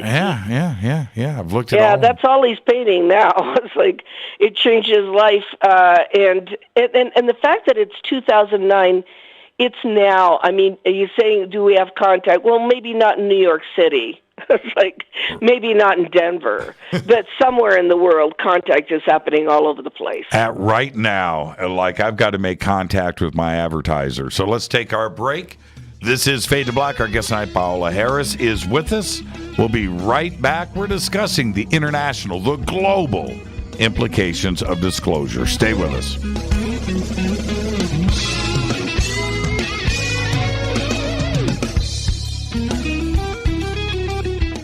Hi everybody, this is Rob Halford, the Metal Guard on JimmyChurchRadio.com.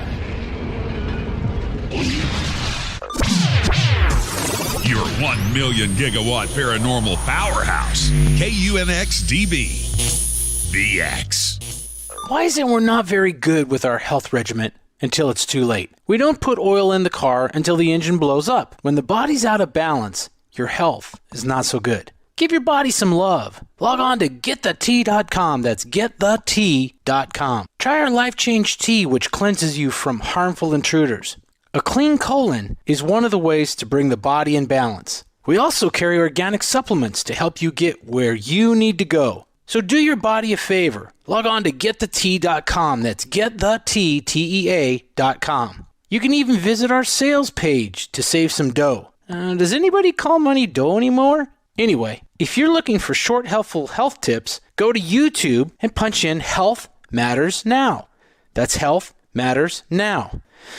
So, log on to getthetea.com, shop, get balanced, then learn some cool tips at Health Matters Now. You'll be glad you did. That's getthetea.com. This is Jimmy Church of Fade to Black, and I only drink Fade to Black blend coffee from River Moon. Just click on the River Moon coffee banner at jimmychurchradio.com. Promo code F2B blend. This is the only way forward. This is Fade to Black. Make contact. When you're in the house for longer periods of time, you can see them flying or running across the floor. Ooh, yuck. They're unhealthy, gross, and disgusting. Bugs. I loathe bugs. We keep a clean home, but occasionally bugs show up. Well, I found something that is tougher than bugs. Orange Guard. On contact, it kills hidden bugs, including ants, roaches, and fleas. Plus, Orange Guard is a residual repellent. All of the ingredients of Orange Guard are on the FDA generally recognized as safe list. Orange Guard may be used around food, humans, and pets. It comes with a 30-day money-back guarantee. Orange Guard. Available at orangeguard.com, Whole Foods, and Ace Hardware. Gold loves chaos, uncertainty, and disarray. History shows us what gold does when people aren't sure about the government, the stock market, their jobs, or their retirement savings. Our national debt is skyrocketing. Gold and other precious metals are a defense measure against inflation and a stock market that might take years to recover. So what can you do right now to protect yourself? Call United Gold Group. We offer gold and other precious metals delivered securely within 72 hours. Are you worried about the stock market? We can also help you set up a real gold or silver IRA or a 401k. Safe and secure. United Gold Group makes gold ownership affordable. Call now and get up to $2,500 in free gold or silver with a qualified IRA. Call 800-753-8534. That's 800-753-8534 or visit unitedgoldgroup.com.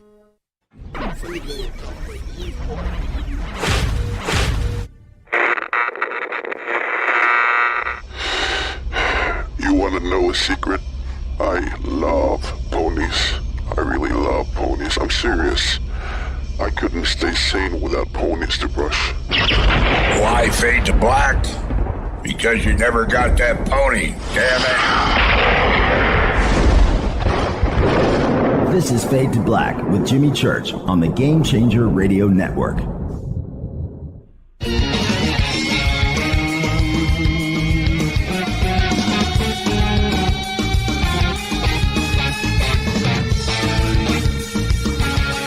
Welcome back, Fade to Black. I am your host, Jimmy Church. Tonight, Paula Harris is with us. And I'm getting a text from Ray's Hobbs. And I'm answering Yepers. There you go, Race. Yepers. Race, that's a good question. Yeah, I'll get you hooked up. Now, I love learning things, Paula. And tonight, Antonio Urzi, I learned something that I knew nothing about. I am so... and now, Robert Leamas, this is the thing, talking about Robert. When somebody paints something, they're painting what they've seen, right? And that's what's going on here. But we were talking about reptilians in Central and South America and mantis being. I'm going to say this is reptilian. Well, it's another race, right? But it's not Nordic. It's humanoid, but there's something else going on here. He saw something very specific, and he met and made contact with, and he is trying to give us the most accurate representation. Look at these sculptures. Those are incredible. Yeah, but one thing he did tell me, though, Jimmy, because I said, was the skin that color really? He said, no, it was brownish. And I felt like saying, why did you paint it green? Then why did you paint? Because there is one or two that the skin is brown, because he painted so many. He said, but the skin was brownish, but he's looking at them through a window. I think that, I said the same thing when I looked at it, and he said he didn't think so. He just thought that they had scaly skin and bumps on the top. And, if you look really close, there's bumps like ridges. Yes. And then I remembered the Virginia one, the Virginia creature, and that had 3, kind of bumps on the top of his head.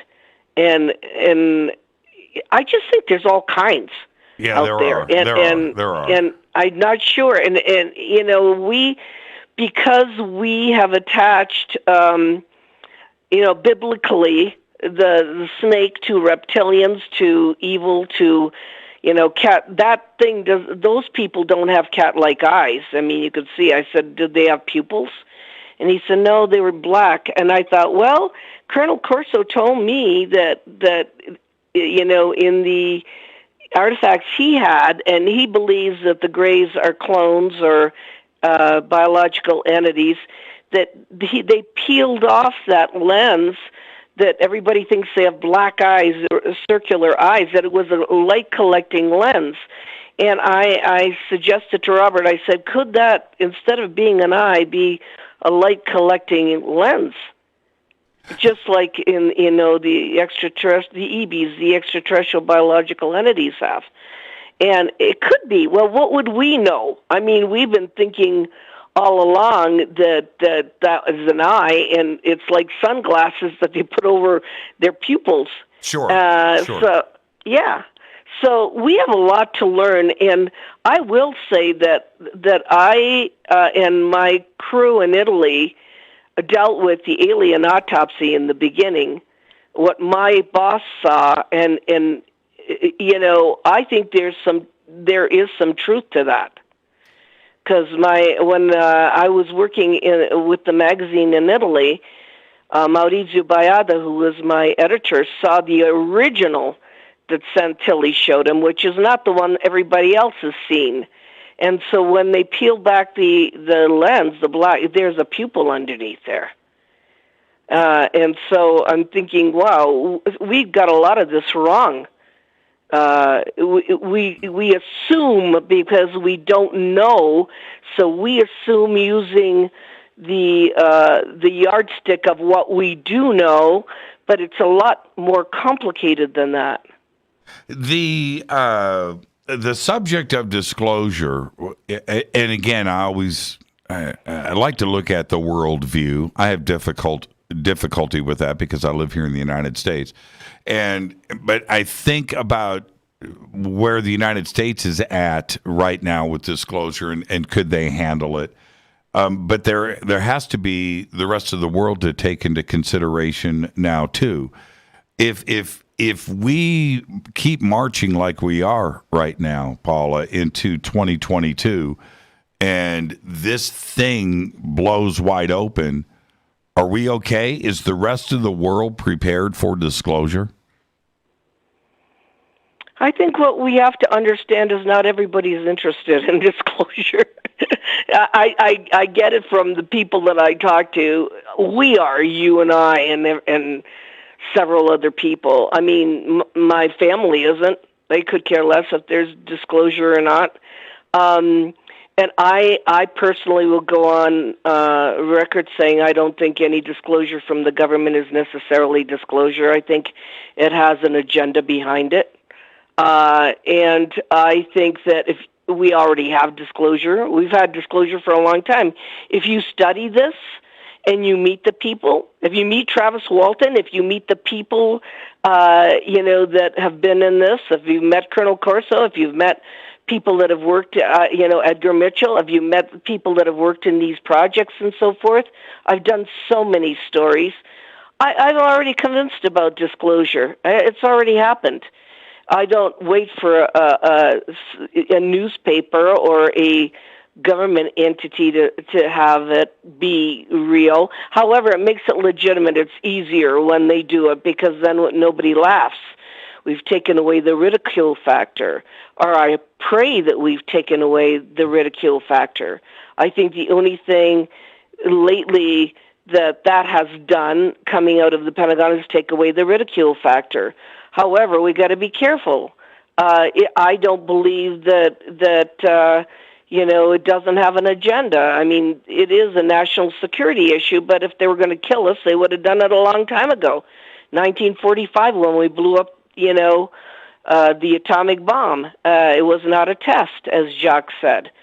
So, we went into other dimensions. Anything that happens here is going to go into another dimension and is going to affect other things, other, civilizations or whatever. So my idea of disclosure is studying this seriously, from serious, people, and learn and find out about it yourself. I don't need other people. We shouldn't wait for other people to tell us anything. Study it as a serious subject, and find out for yourself. I don't think there's ever going to be an announcement, and if there is, there's an agenda behind it. Why? And I get all of that, and I've said that enough myself publicly, right? I don't need disclosure. I've had it, but that's not the case with everybody else.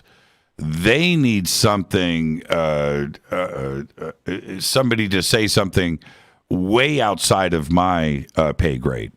They want something official, and they need to have that. And I understand the reasons why.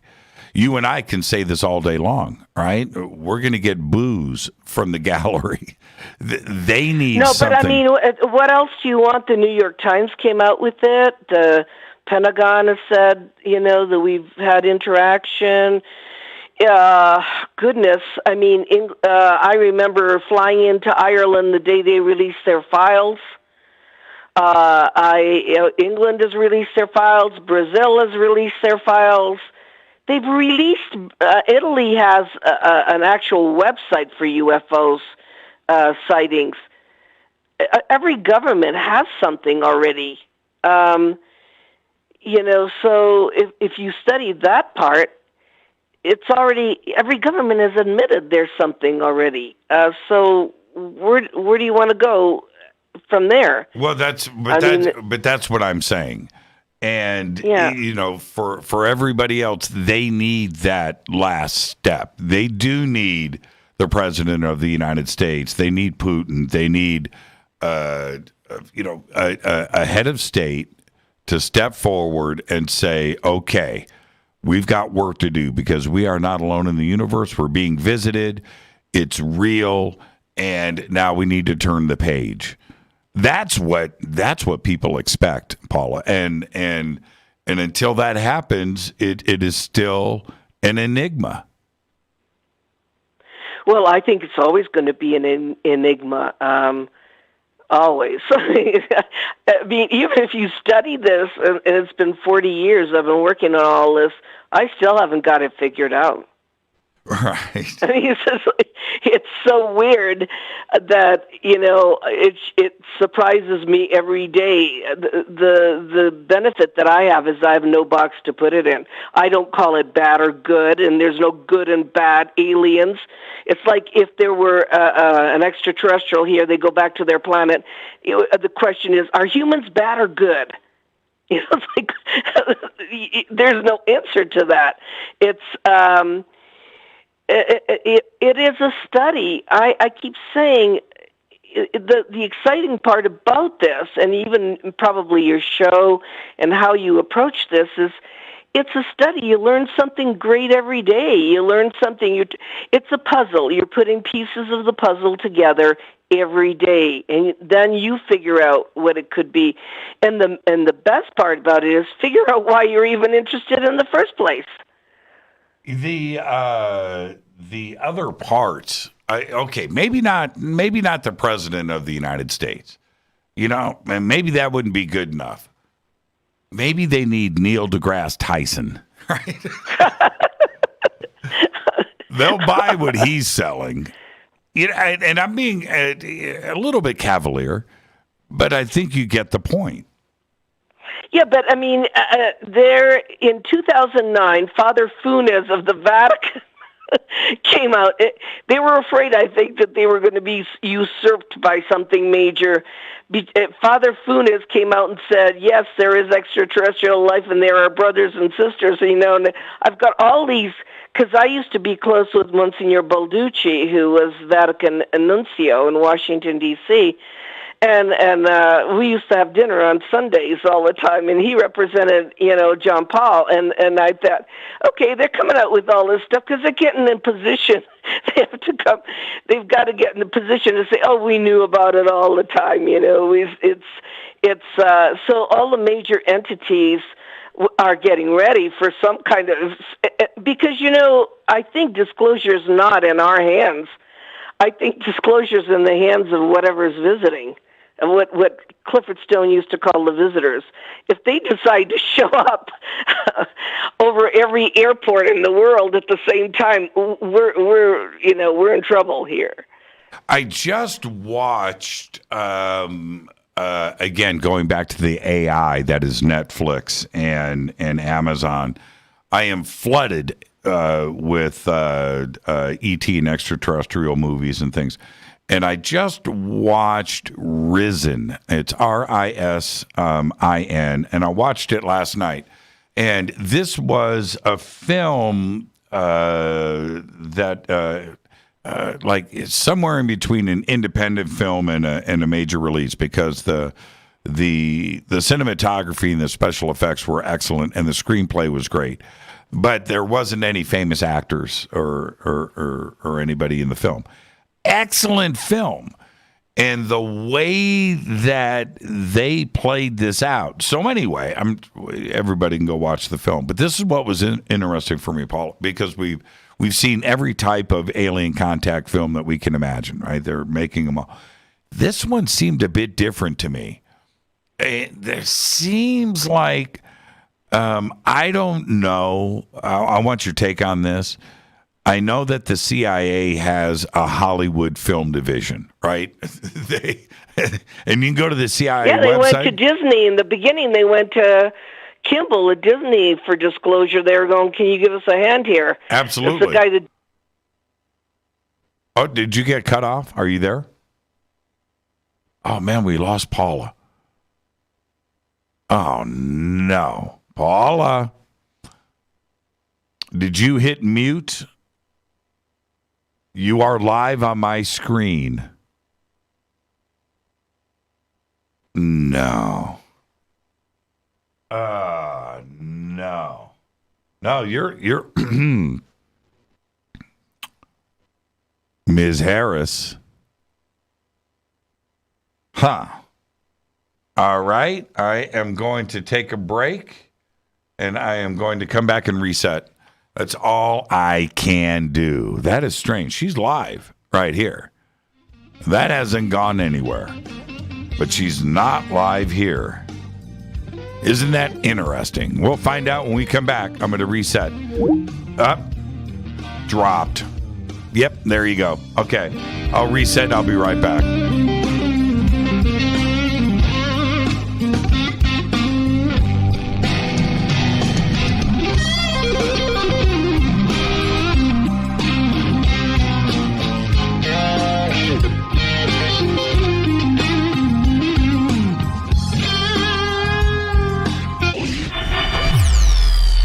Listening to Jimmy Church and Fade to Black on the X.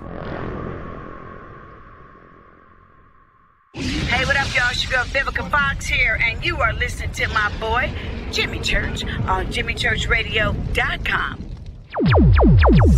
Despite popular opinion, reading a book will not make you smarter. But listening to Jimmy Church will. This is Jimmy Church of Fade to Black, and I take Life Change Tea supplements every single day. It's what I do. Click on their banner at JimmyChurchRadio.com.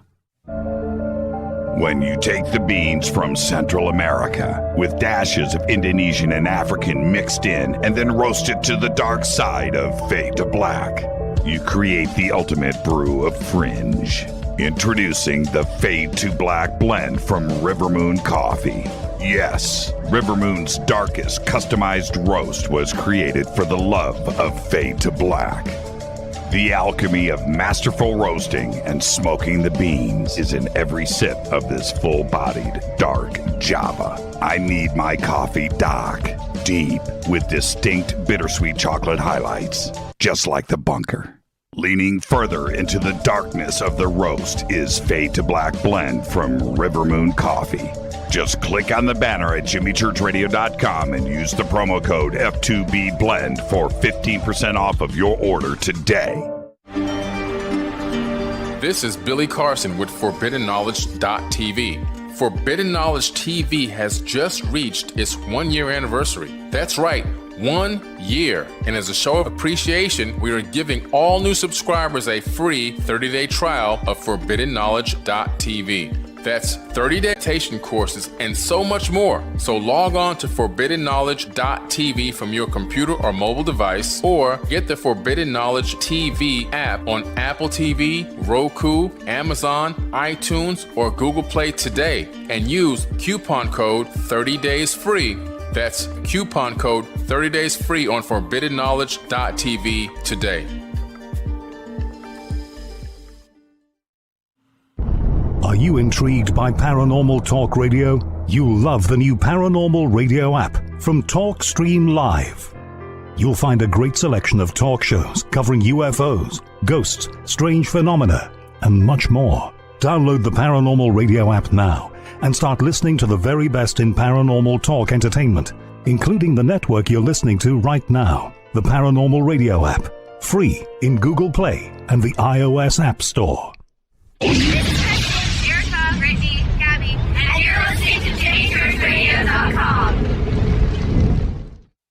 It's not a lifestyle we chose. We were born this way. This is KJCR at JimmyChurchRadio.com.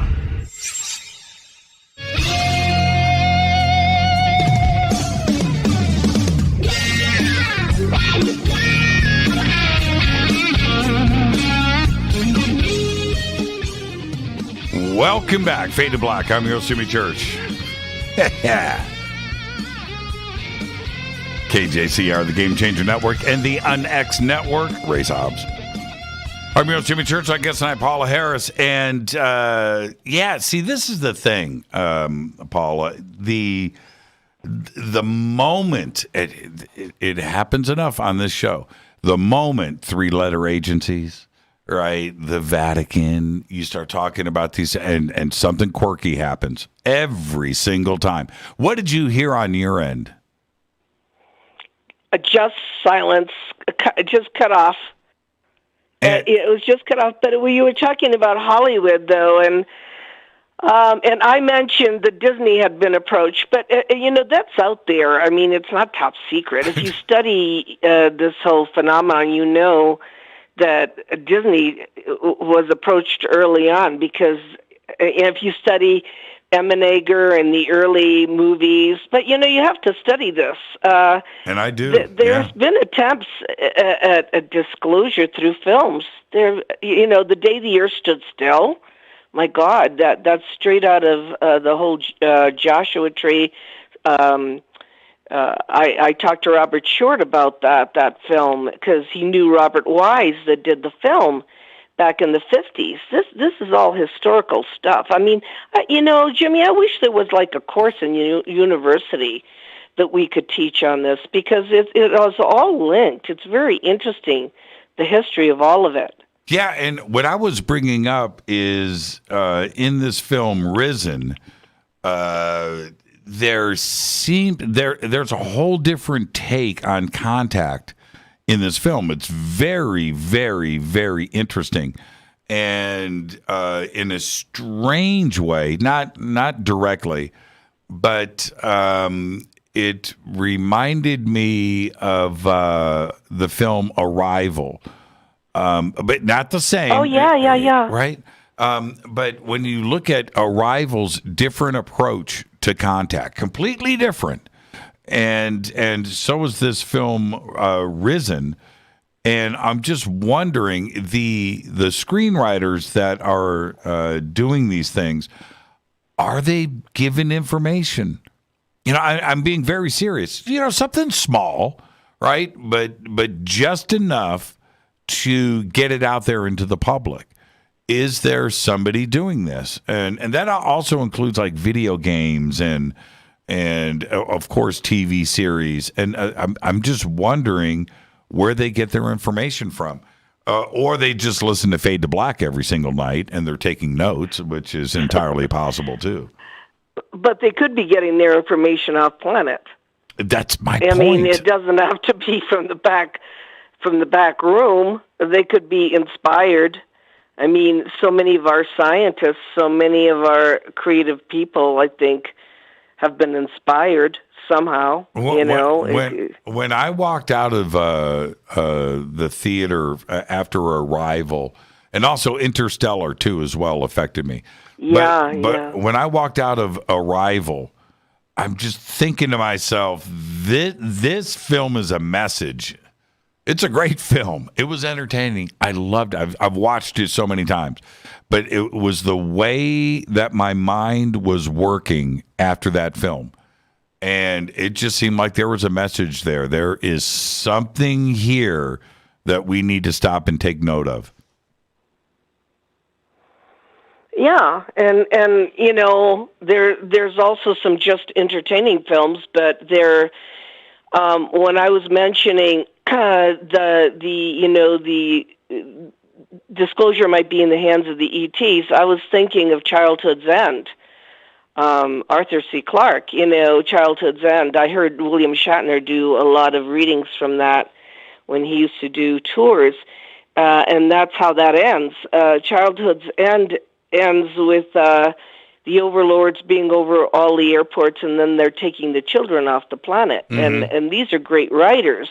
When I was teaching science fiction, I was teaching Dune. And now Dune is back. Mm-hmm. I saw Dune was back. I was teaching Arthur C. Clarke, 2001 Space Odyssey. You want to talk about artificial intelligence? Mm-hmm. I mean, my God, if I should have included that clip in Laughlin where they're trying to get Hal to stop, killing all the astronauts aboard, and Hal tells, Dave to take a stress pill.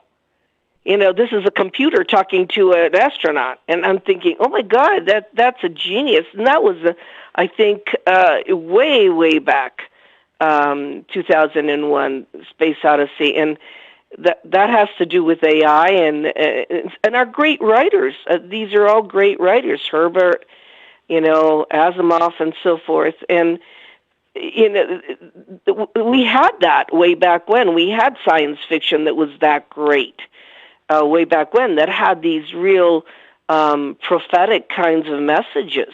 I'm watching Foundation right now. It's on Apple Plus. Isaac Asimov, right? And they've really done a great job on this. And I remember reading that so many years ago, and I'm going to have to go back and reread it now. And and I've done the same thing with 2001. Went back and read the book, which they wrote. The book was written during the movie. Right, the screenplay writing, I should say. But going back to this, the approach to like something like Foundation, and now there's a new series out. It's called Invasion, and on and on. I have watched more Alien Contact TV series in the last 5 years than I have in my entire life.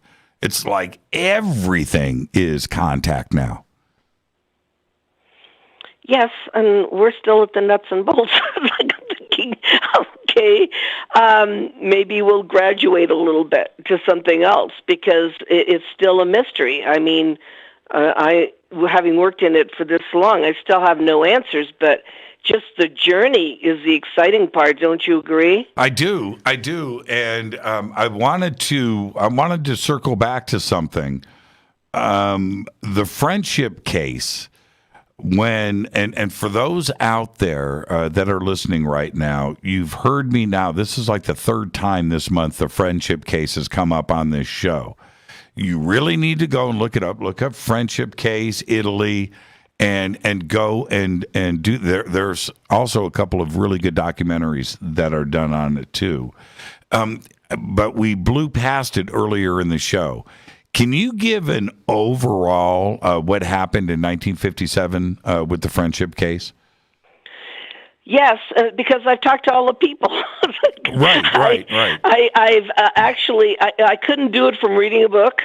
Stefano Brescia wrote the book at Mass Contacts, but he was a good friend of mine. And when he did, he only spoke in the United States at Michael Sala's conference in Hawaii. And I was there with him, and he left me all the material for the friendship case. 1956, because they call these beings W56s, of all things. W being, W is like victory, 56s. There were people in Pescara that made a deal with these human-type beings that came from somewhere else, and who had a base in the Adriatic, that they would, subsidize them and house them at Rocca Pia in a castle. Some of them were very tall, some of them were very short. And it was an experiment, and the beings themselves said, we'll pick 10 Italians, and I spoke to the ones that are still alive, Gaspare di Lama and his wife, who live on Lake Como. I spoke to them about this because they were part of that experiment. It was an experiment. That's why it's called friendship. And the being said, we will communicate with you, and you will see us. You can take movies of our ships, and the movies are incredible. And they talk to them on the telephone, and I have the actual telephone conversations that Stefano Brescia left me with the beings and the Italians. And these beings spoke they spoke Italian, but they made so many mistakes when they were talking to the real Italians. We will stay with you, provided you keep together as a group. In other words, you keep in harmony. And the harmony is a technology that they had called Ureda.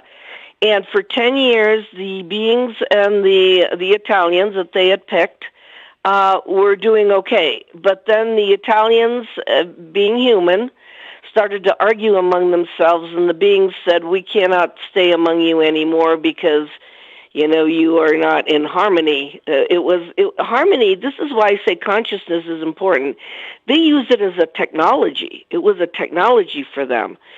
And so Stefano would tell me individual stories about these beings that were housed in this castle. And it was an experiment.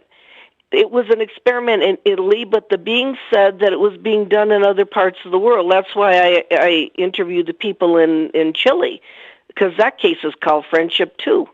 But the beings were nothing like the W56s that were in Pescara. And you're right, there's documentaries done on them, and I suggest that people read 50 Years of Friendship if they want to actually read the book, get the names of the beings, how they interacted with the Italians.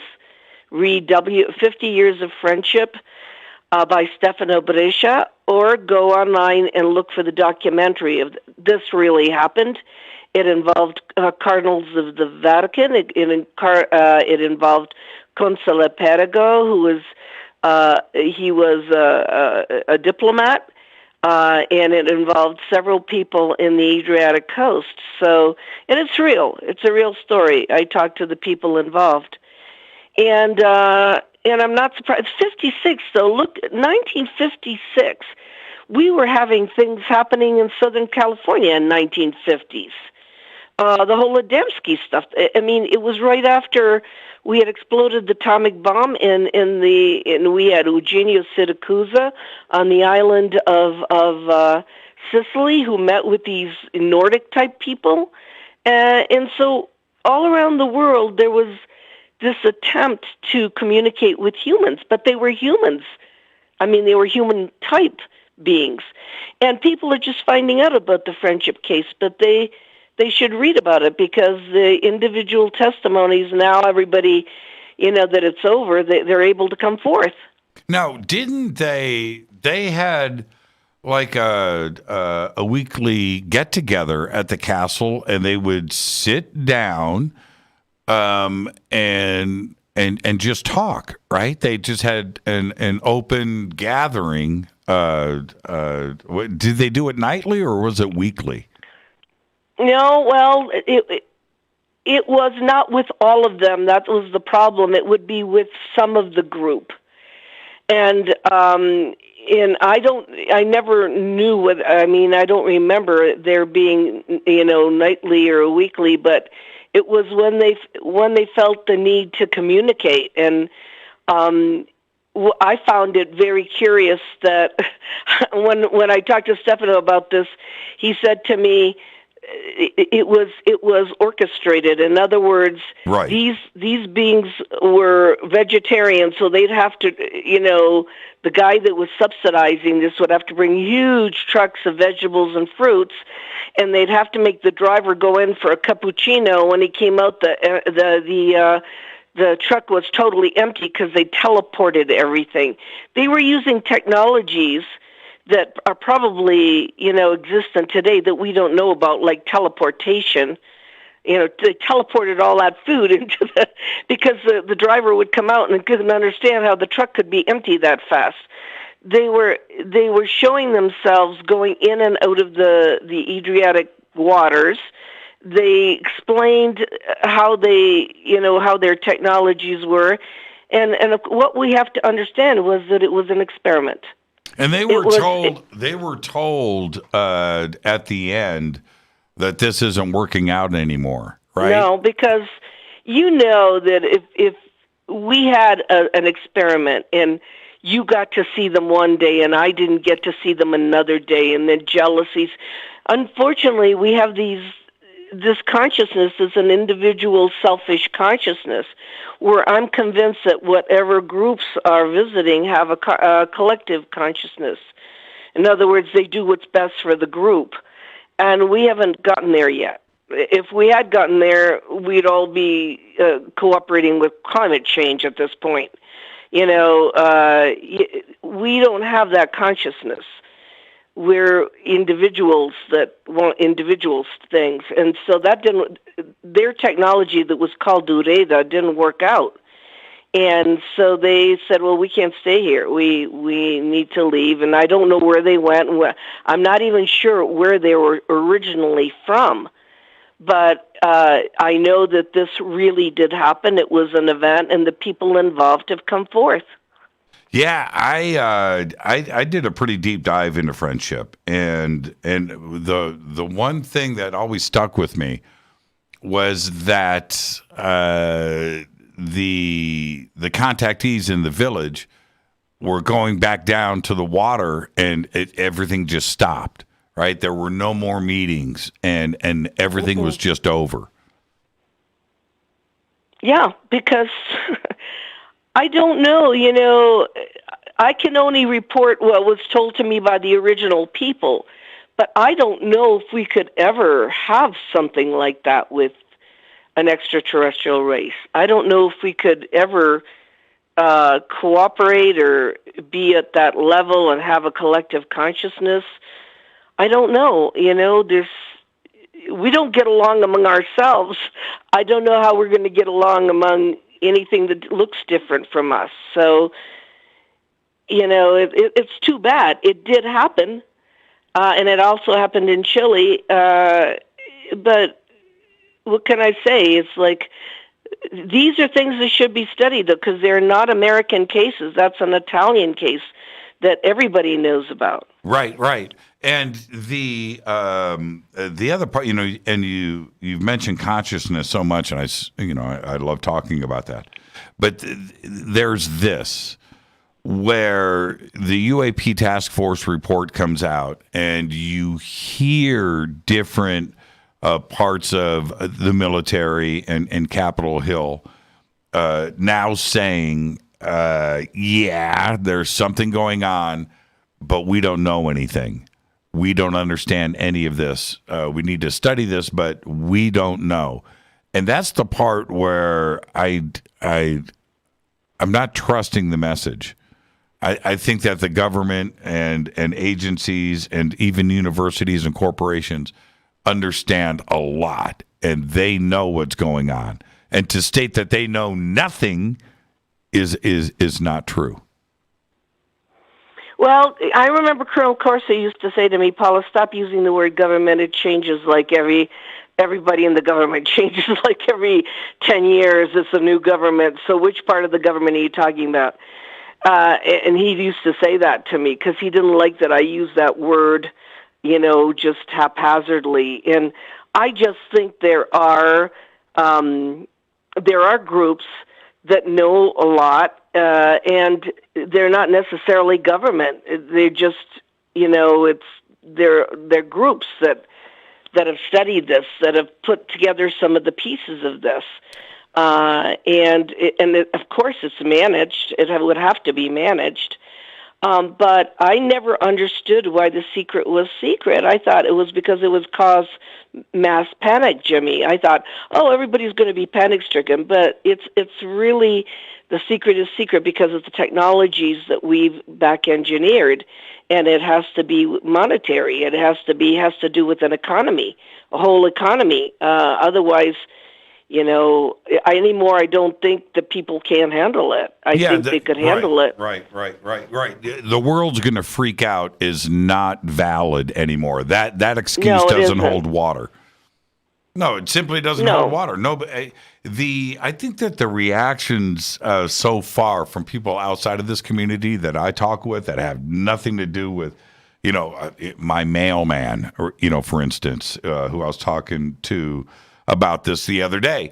He's not part of this community. He doesn't know what Fade to Black is. He doesn't know what Coast to Coast AM is. He's never watched Ancient Aliens. I've asked him all these questions. But when it comes down to you, his response was immediate. Of course we're not alone. Universe is just too big. I mean, what's the big deal here? That's his reaction. And I would say that that's a pretty general consensus of everybody else out there. There's not going to be a big freak out. They know that we can't be alone, right? They understand numbers and science. They also understand that we haven't been attacked. So, I mean, it's like I'm hoping that this doesn't become, the next card issue. I was part of Stephen Greer's film, The Hoax, and because I do believe that we've got to watch the way that we look at this. I mean, if there's so many issues here. The fact of nuclear, the Robert Salas in Washington D.C. that talked, at the press club about the shutdown of missiles and so forth. You can interpret that as acts of war, but that could be acts of peace. And whatever's out there is what Clifford Stone told me is the thing that makes the most sense, because I'm trying to make sense of this like everybody else. He said that he believed the visitors were cosmic anthropologists. And in other words, watching a civilization grow. And he worked in crash retrieval, so he's telling the truth because he worked in it firsthand. And cosmic anthropologists, then let's look at what's going on in the planet right now. How did we test? Did we pass a test? Are we any more enlightened? Are we any more, technologically astute? I mean, are we any more spiritual? Are we any more anything? Do we pass any test here? So I'm looking at what, the people that have been involved have told me.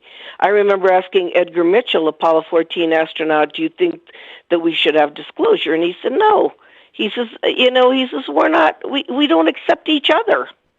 He said, we don't accept each other as human beings. He said, how in the world are we going to get together with,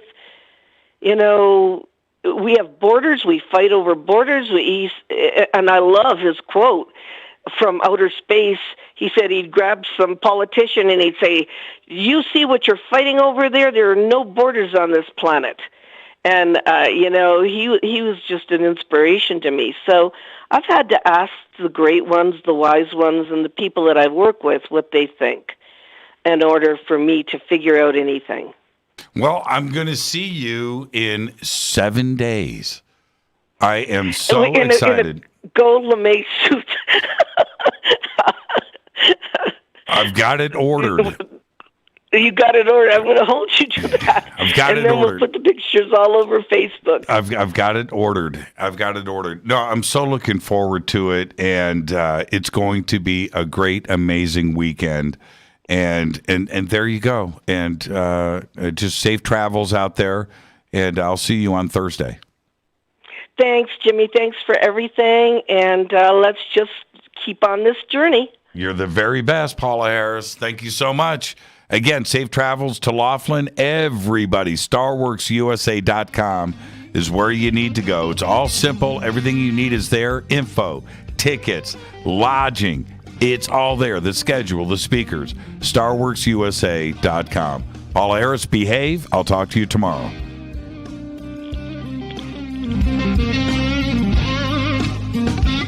This is Fade to Black. I'm your host, Jimmy Church. Quick break. I got enough time for maybe one phone call when I come back. 747-228-2051.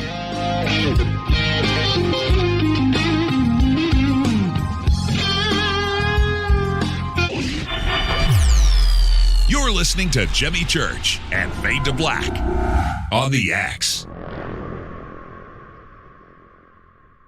Hey, what up, y'all? It's your girl Vivica Fox here, and you are listening to my boy, Jimmy Church, on JimmyChurchRadio.com.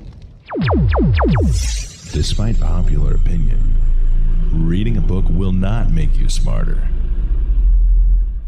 But listening to Jimmy Church will. This is Jimmy Church of Fade to Black, and I take Life Change Tea supplements every single day. It's what I do. Click on their banner at JimmyChurchRadio.com. When you take the beans from Central America with dashes of Indonesian and African mixed in and then roast it to the dark side of Fade to Black, you create the ultimate brew of fringe.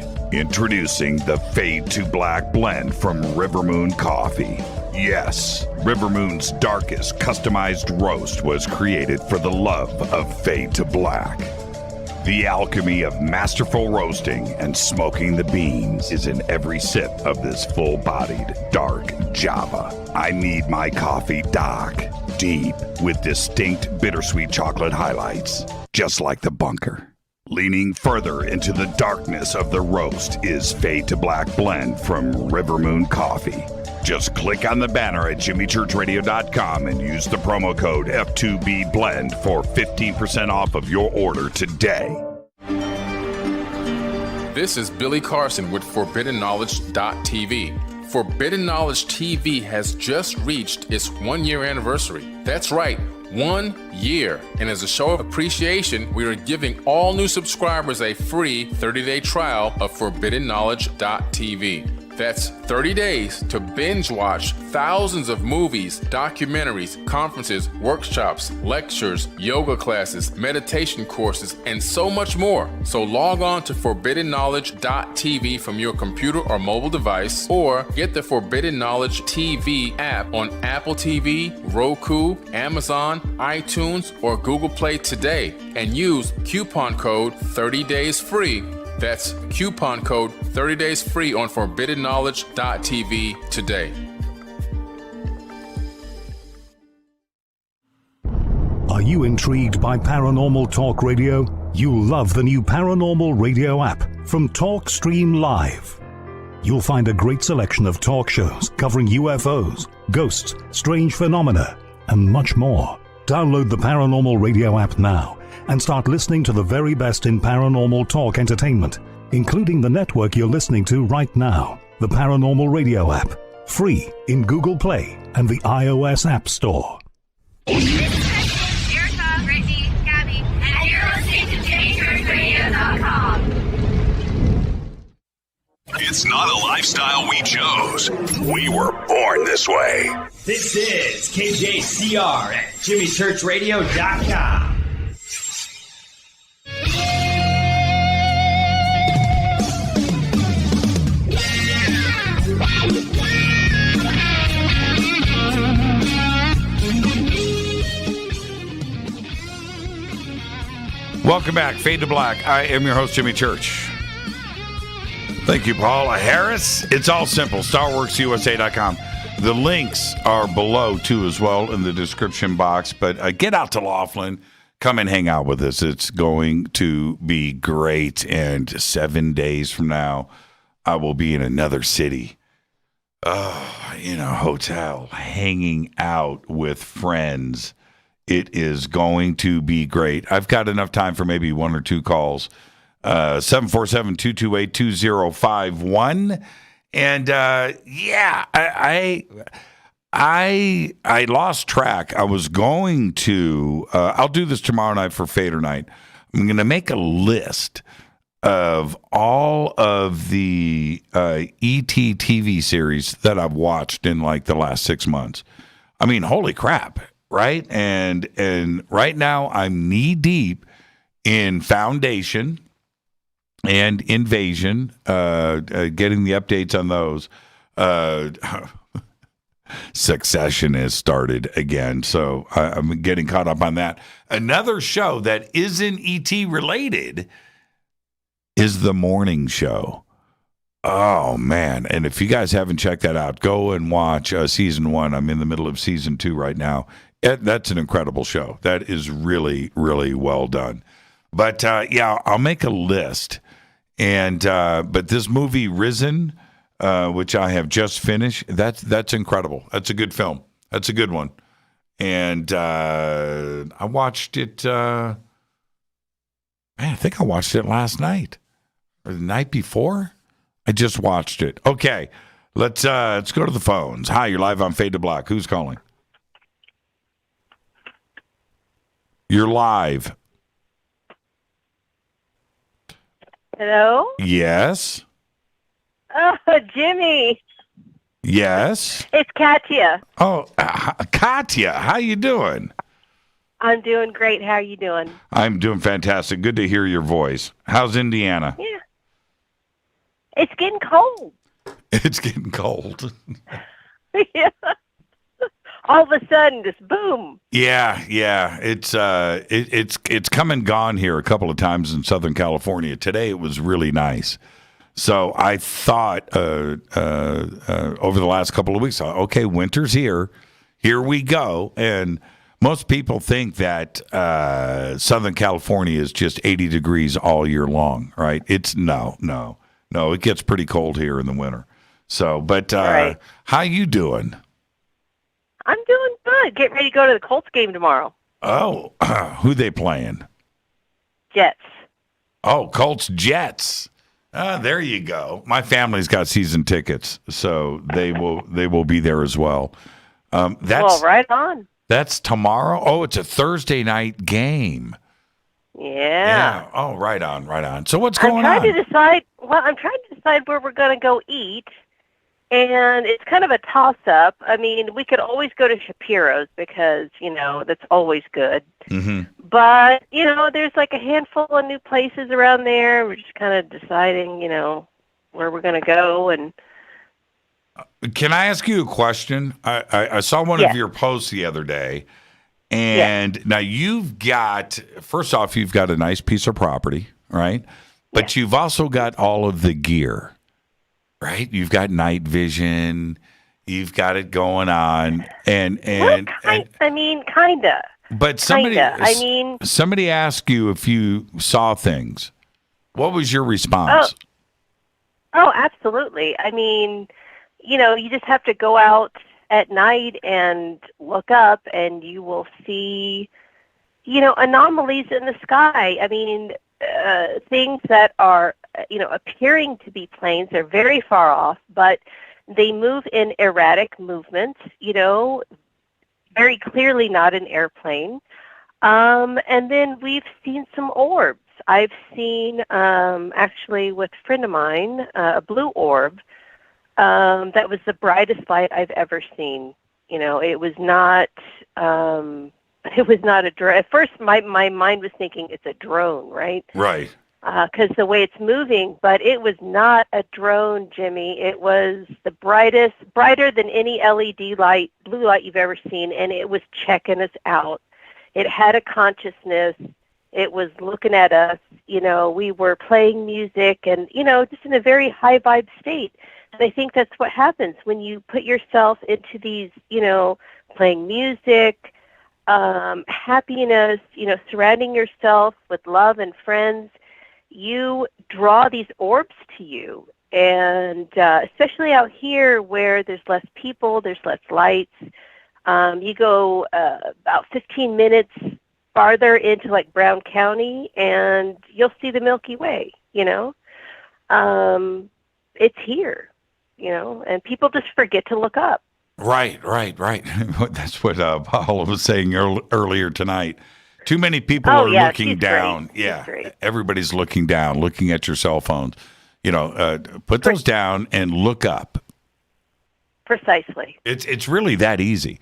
I've got this thing. I don't know what's going on. I'm going to figure out a way to get this on video properly so everybody can understand.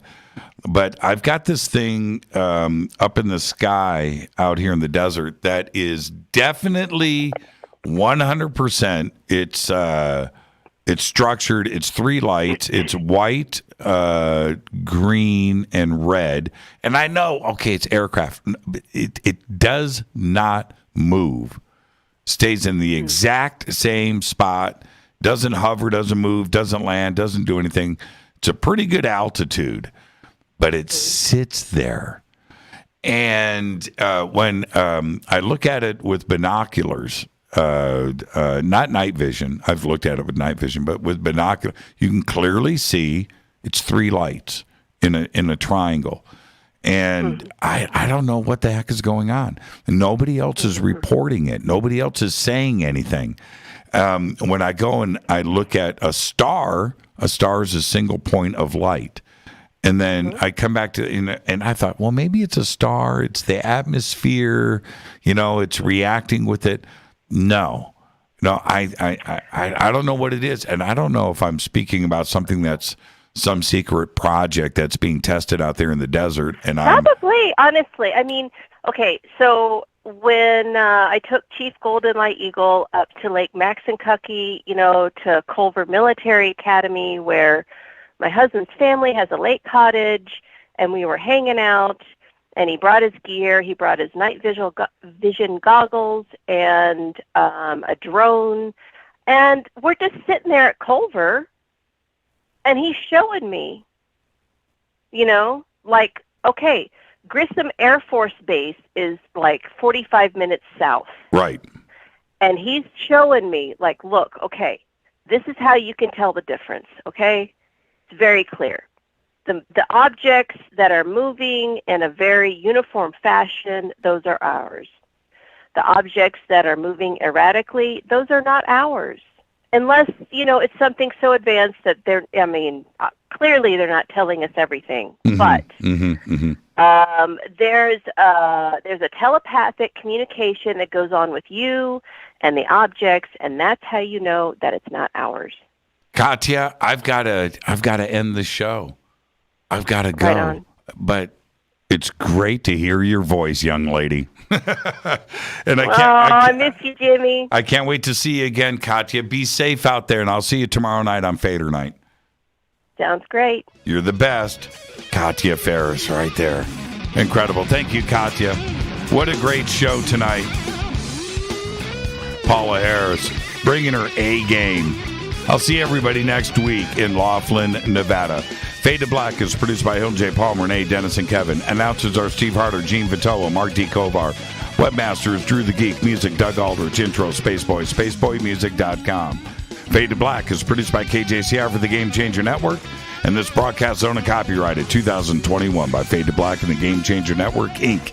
It cannot be rebroadcast, downloaded, copied, or used anywhere in the known universe without written permission from Fade to Black or the Game Changer Network. I'm your host, Jimmy Church. I keep losing my voice by the end of the show lately. What's up with that? I'll see everybody tomorrow night for Fader Night. Until then, be safe. It's time to fade to black.